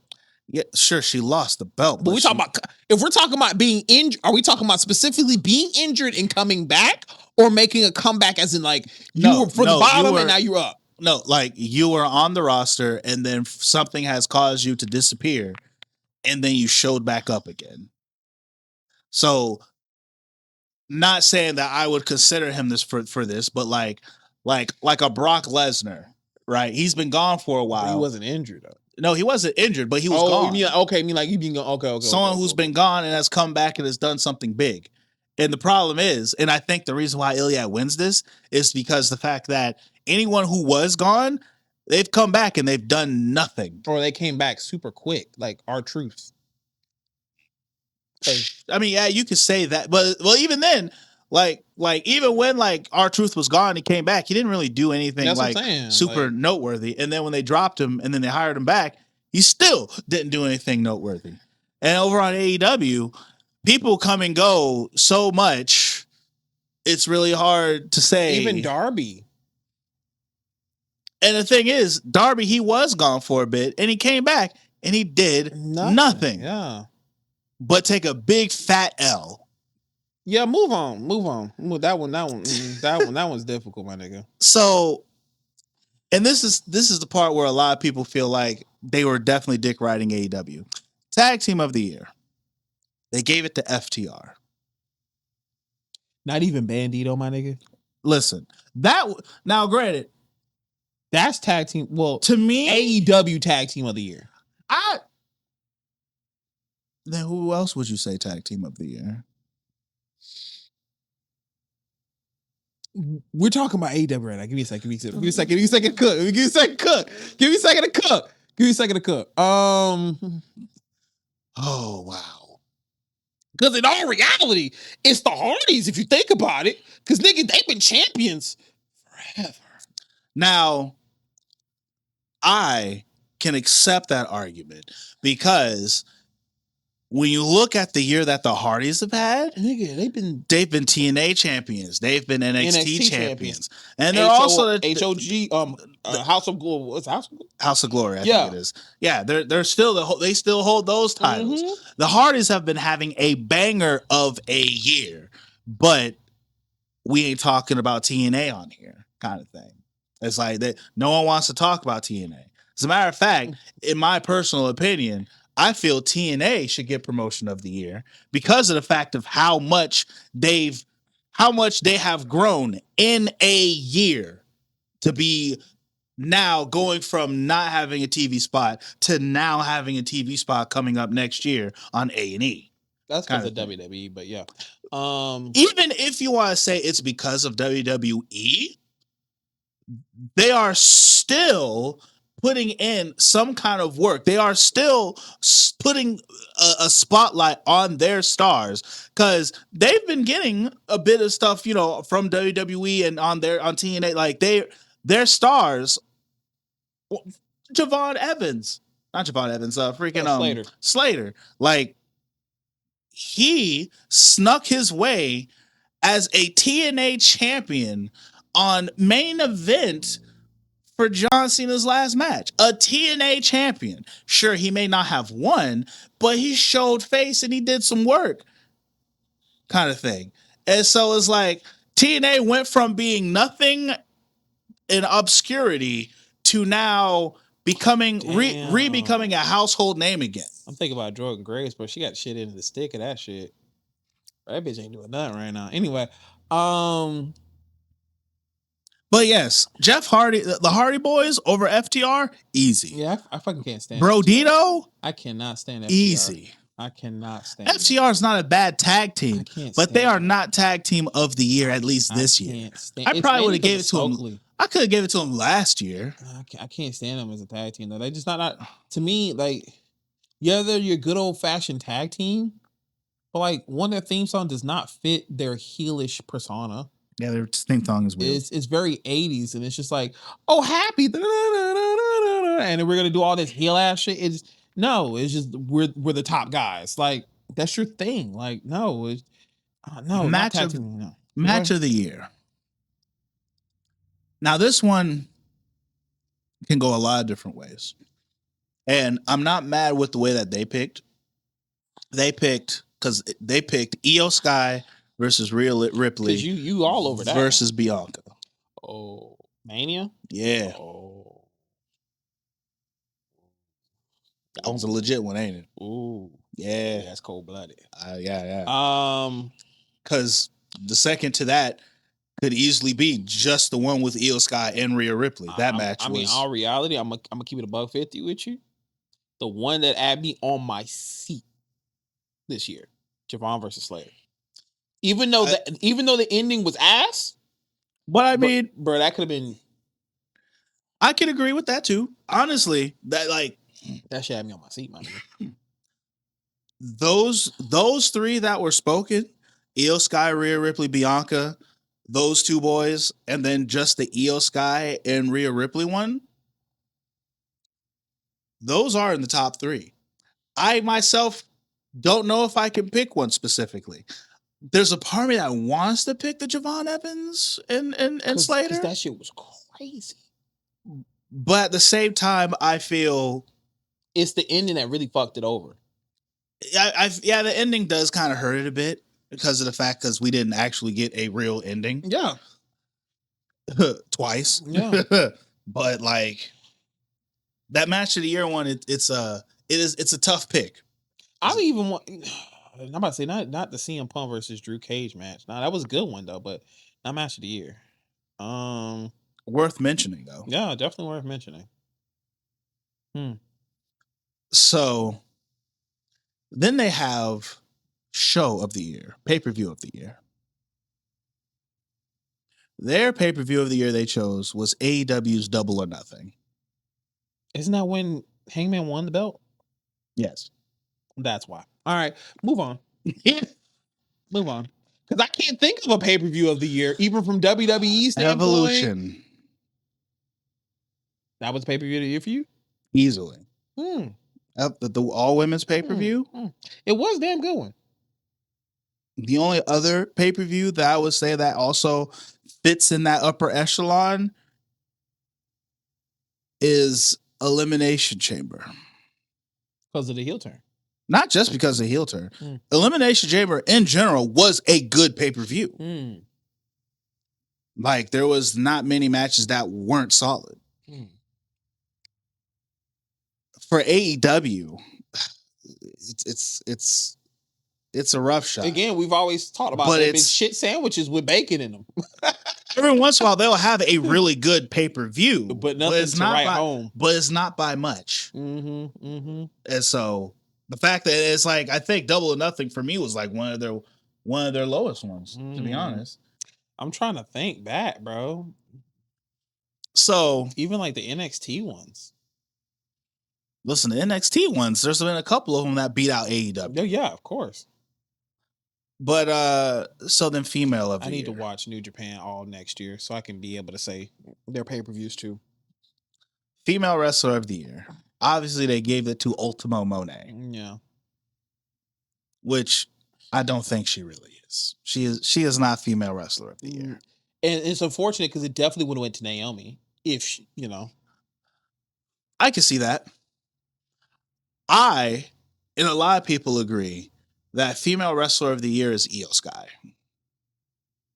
Yeah. Yeah. Like, Yeah. he's yeah, like, yeah. My nigga, that's a cool taunt, bro. I'm sorry. That taunt is so cool. I don't give a fuck. like, And the fact that the crowd actually has the face, like, yeah, that's yeah. yeah, easily Mercedes. They was just digging. A lot of people. I don't get it. We talk about it every time. We do not get it. What do you see in Monet? Her matches are not good. They're not. They are not good.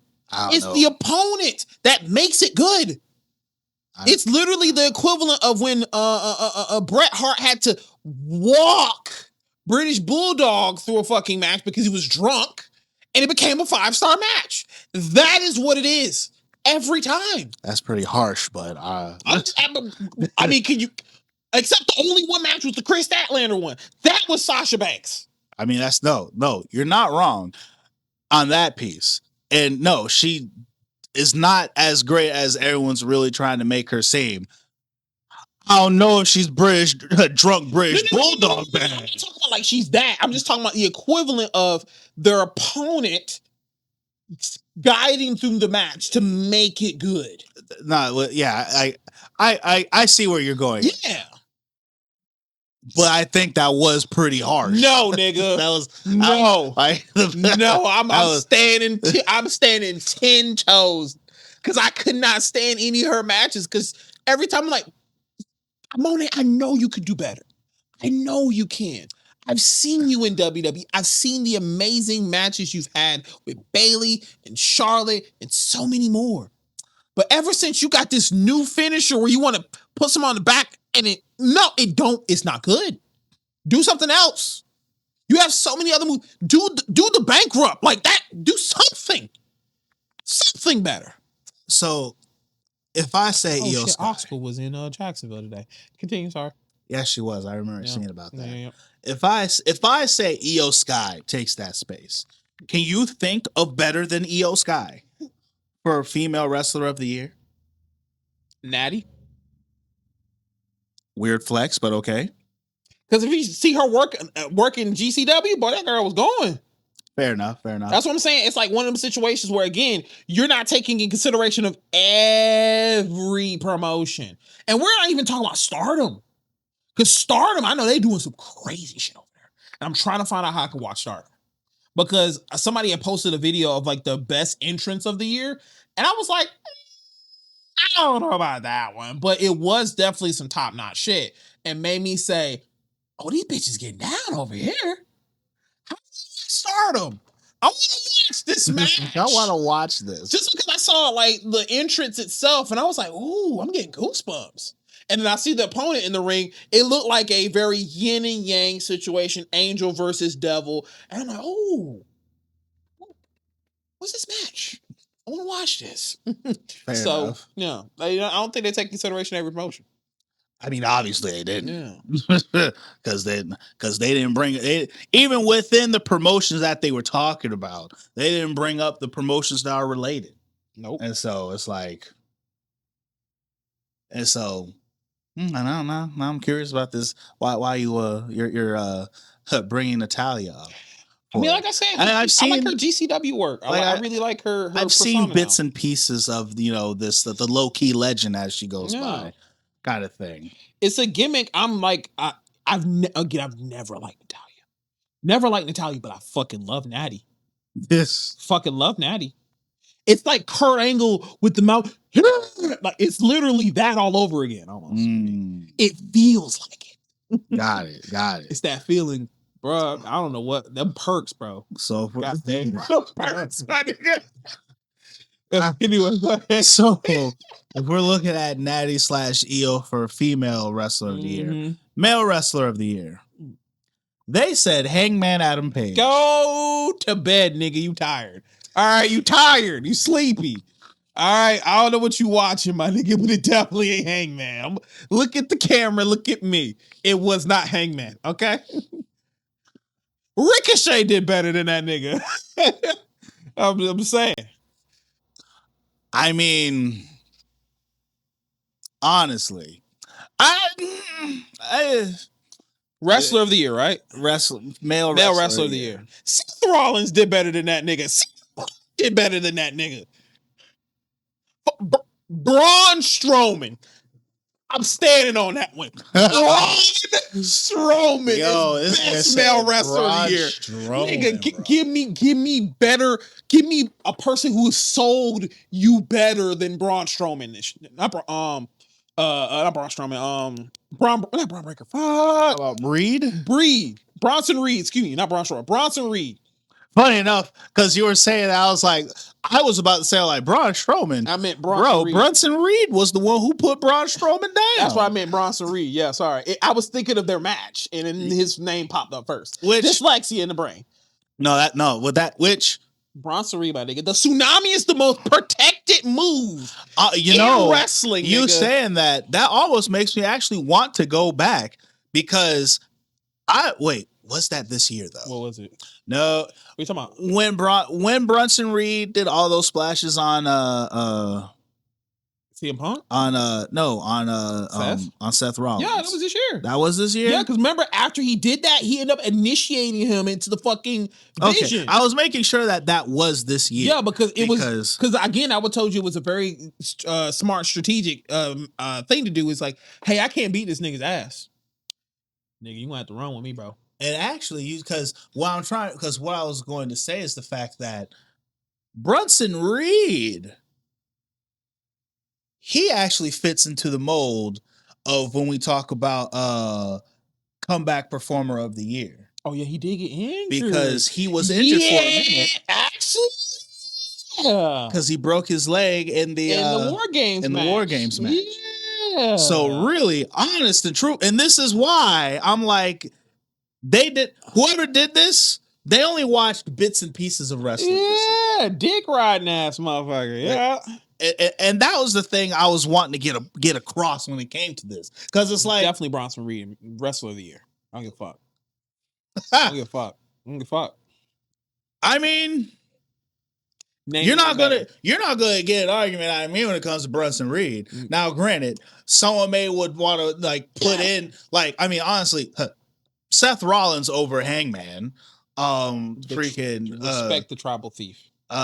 Yes, respect the tribal thief, because I would easily put him over Hangman. Hell, I would put Braun over Hangman. When you look Braun at Breaker, yeah. When you look at even Braun Breaker, yeah. When you look at Braun Breaker in the year that he's had, and it's like there's so many people I would put over Hangman for this year. Freaking Sami Zayn over over Hangman Adam Page. Even LA Knight. Bro, listen. Yeah. And so then we go back to the whole promotion of the year type situation. Now, to make it quick, my take on AEW or AEW being considered the promotion of the year, I would say it's like you could say they're promotion of the year, but when you really look at the books and you analyze and you look at who's watching what and everything like that, it is very, very well apparent and known that AEW is on a decline. People are not watching AEW anymore. And it's like, when you think about the fact of like, they went from last year always being in stadiums to now they're in concert halls. They went from having at least 10,000 plus people every night in a stadium to now having under 800 people at a time. Sometimes, or like right now, they're in like the Hammerstein Ballroom. They're only holding like maybe 2,000 people in that building at a given time. And it's like, and they're having these stays where they're going to be there for like 3 weeks at a time, as opposed to traveling around to other places. And it's like, how do you look at those kind of statistics and think they are promotion of the year. They weren't looking at numbers. They were looking at the product and the pay-per-views and the matches and shit like that. Not the story. Like, yo, who gave some of the best wrestling matches of the year? And I think that is the reason why we have this. Dave Meltzer did this shit. You would think, right? He had this to. is the why we got this very bogus Superstar Illustrated Pro Wrestling Award, because in my personal opinion, I'll easily say that TNA is promotion of the year. I will have to agree. They are absolutely most improved. They are, and regardless if you want to say, because like you could say that that WWE helped TNA, but that's the same reason why you could say AEW tried to help ROH, or I was going to say New Japan kind of thing. But it's like sometimes, like I also feel that sometimes New Japan is trying to help AEW, but it's like they're doing that thing, and it's like, granted, we're working on getting more educated on New Japan, but it's like you see how New Japan is not actually included in this thing here. Yeah, that's what I'm saying. New Japan has to definitely. There's a definite change that has to happen, because when the Ace is gone in January, nigga, it's literally getting a new video game with none of the people you've been playing it with forever. Like all the people you've been watching, fucking Naito is not even there. No, none of the people from the early 2000s are there anymore now. They're gone. Okay, Kenny's gone. Okada's gone. Like Will Ospreay is gone, which they still have Will Ospreay in the United Kingdom fucking video. And I forgot what's the name from Monster Sauce was like, I just take him off, bro. It's like salt on the wound, my nigga. Like, y'all gonna take him off now. I'm like, damn. There is that. Goddamn. Now, the last piece on here, which the last one? Yes. Okay. The last one that's on here, they said the Legacy Award, the 2025 Legacy Award. Fuck is this for? Like, let me see if I could actually pull up the original thing. Cause I'm like, I look at it, I look at Legacy Award, and they awarded this to John Cena. As in, like, his legacy is, 23 years. He could have made it to 25, but, 23 years of what he has done for the industry. I can see why they did that. But at the same time, who would you have gave it to? So, considering what it's called, there's not too much one that could really get. Because who in 2026 gonna get the Legacy Award? Let me see something here. Let me see if they how they explain the Legacy Award. Hangman, Professional Promotion of the Year, the Legacy Award. What's left to say about John Cena has been greatest of all time. So I'm guessing because they didn't really describe what the Legacy Award is. They're simply just giving John Cena an award for one last time. Because I don't think that's probably going to be on there for 2026. Which if that's the case, like, wow, that's what we really doing? Because it's like, who else in 2026 who was going to have a legacy to leave with? Like, I mean, Tanahashi. I mean, technically. Because he will be ending in 2026. No, that makes sense. I couldn't even say this shit with a straight face. It's like, I was about to say, but what about Goldberg?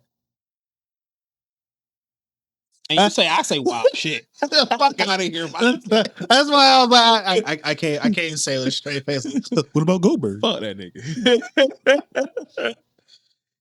He ended Bret Hart's career. I don't give a fuck about that shit. But Bret will definitely talk about that. Bret Hart should be the one that get the Legacy Award, man. With the shit that he's been saying all year this year. Nigga, that nigga. Fam, wow. Listen, I can't. This whole year, Bret Hart's been just saying shit under his breath and posting his mind. And it's like, damn, Bret, that's so crazy for you to be this old and being so bitter for no reason. He like an old nigga. Honestly, he's like an old nigga, bro. Bret Hart is Back in my day, I used to be that nigga. But fuck him up. But Bret Hart out here, the biggest hater in the game. And the thing is, at this point, we just listen to what Bret Hart say. Like, you know what, Bret Hart, you damn right, bro. Mhm. He He that seen our old nigga. You final thoughts, my nigga. Take him off, bro. Nah, fam. Freaking.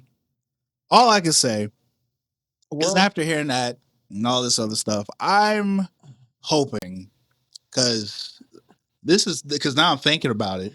This is the last podcast of this year. Yeah. So Oh shit. So okay, how about this? We can end it off with how have you felt about doing this podcast for I would say we're on episode 43. mhm. So Which we're almost at it. Which We're is almost we at think 50. about that. Almost at 52 to make it a full year. Because there's 52 weeks in a year. And we do a podcast every week. So it's like this has been fun. It's been I mean, we started like in March, I think, right? yeah, because we literally we literally started doing the podcast leading up to WrestleMania. Yeah. And Yeah. so once that WrestleMania time comes through, that's gonna be that anniversary time. Mhm. And honestly, it has been a blast and a fun journey. And I really would say it's been a blast and a fun journey because it has interestingly like made me actually comprehend how I watch wrestling and how wrestling sticks to me and like where I'm at when it comes to wrestling kind of thing. Okay. And it's crazy because I feel as if it's also brought me closer to wrestling, which then has also been like, man, wrestling really sucks right now. Like, it's almost like one of those things like, man, could you imagine if we would have started doing this podcast earlier? Like, if we would have did this podcast, like, starting at the time we did last year, with how last year was such a banger, 2024 was some peak wrestling. Not for AEW, but it was some peak wrestling at the time. Bloodline shit. Well, because 2024 was after Cody killed the Bloodline, Yeah. and then Solo was trying to do his whole deal kind of thing, and there was just a lot of fun story, a lot of good stuff going in there, and even if we were like now 2023 would have been really peak. But going back to with like how this year and like doing the podcast, it's been a blast, and it has easily gotten me like even more into wrestling than I already have been.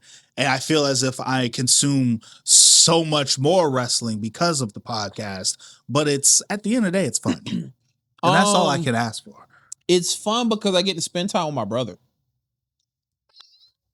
No, like real shit. I mean, like there's times where we chat, but like we haven't like hung out like we used to. Like remember back in the day, every Wednesday we get Hungry Howie's Pizza, we make music, and we just like we chill. But like now it's Sundays, and we'll sit here we bullshit about wrestling. You know what? That is actually a big point because prior to doing this, like once again, we've been boys since the 4th grade. Yeah. Therefore, there isn't anything that would break. Only death will break the bond that we have. May we live forever. Bitches trying to do that, but no, that didn't work. Yes, no, not that. Nothing's going to break that. And the fact that now we have found something that we can continue to do as the squad that we are. Yeah, has been very fun. Yes. And it's and it shall continue. Yes. And hopefully, especially with coming next year, it's only gonna get better. Yes. We can bring some other people in. I'm gonna be looking forward to getting another camera to stop doing it on the cellular device and up the production a bit. Like that's gonna get big. We gonna get big. We gonna get some guests on here. I think this is a good foundation of us trying to find ourselves as podcasters and talking, because we had technically two guests this entire year. You only had Story and we had Curtis. Well, we also had LX. Well, yeah, but he's technically part of the squad. But I also but it's funny because like I also feel that Story is more so part of the squad as well. Well, now. Yeah, Now. but you are right with how you say. And so I feel like once we get like some more, like soon we'll get the guests coming through. But I think that like at this point we've kind of sort of finally found like what's the groove, what's the way that we want to do, because we've tried a couple of different things, did some stuff, stopped doing certain things and everything. And like the Barry push the game push. Oh, the BBC game? Yeah. No, it's gonna be BBB. Book Bump Barry. There you go. Book Bump Barry. Listen, Book Bump Barry and the occasional cut. Like yeah, there's shit like that. So I would say at the end of the year, it's been fun because it's got me back into editing. Granted, my schedule hasn't been that great for editing. It's given me some creativity in outside of just my normal, my oil business I've been working on and just working. So, and it's fun content. Yes, it's fun. It is fun content to make, and even and a lot of people have been getting behind it. And so yeah. So if we can get to go to some cons in the future, and I think the main conversation I told you when I originally started was like, man, I'm tired of talking about wrestling for free. And motherfucker, I mean, shit, let me get monetized in some way, shape, or form. We've been doing this for years. But we'll sit here, we'll talk about wrestling via message, and then like there's niggas that be doing it and it's just they talk about nothing. They're not like true wrestling fans. I'm like, man, fuck that shit. But we can do this and make some, if not anything, for the love of the game, because we already talk about wrestling anyway. So why not share it with other people? Exactly. So it's been chill. It's been fun. Yes. And it's going to continue. Yes. And that's why, as always, the ring is sacred. The questions are real, but the destruction guaranteed. So, guys, it's the Masaku. It's your boy Swag Switcher in the building. Happy New Year's. Happy holidays. See you guys next year with a new episode. Yes, sir. Next year, baby. Let's get it. And many more.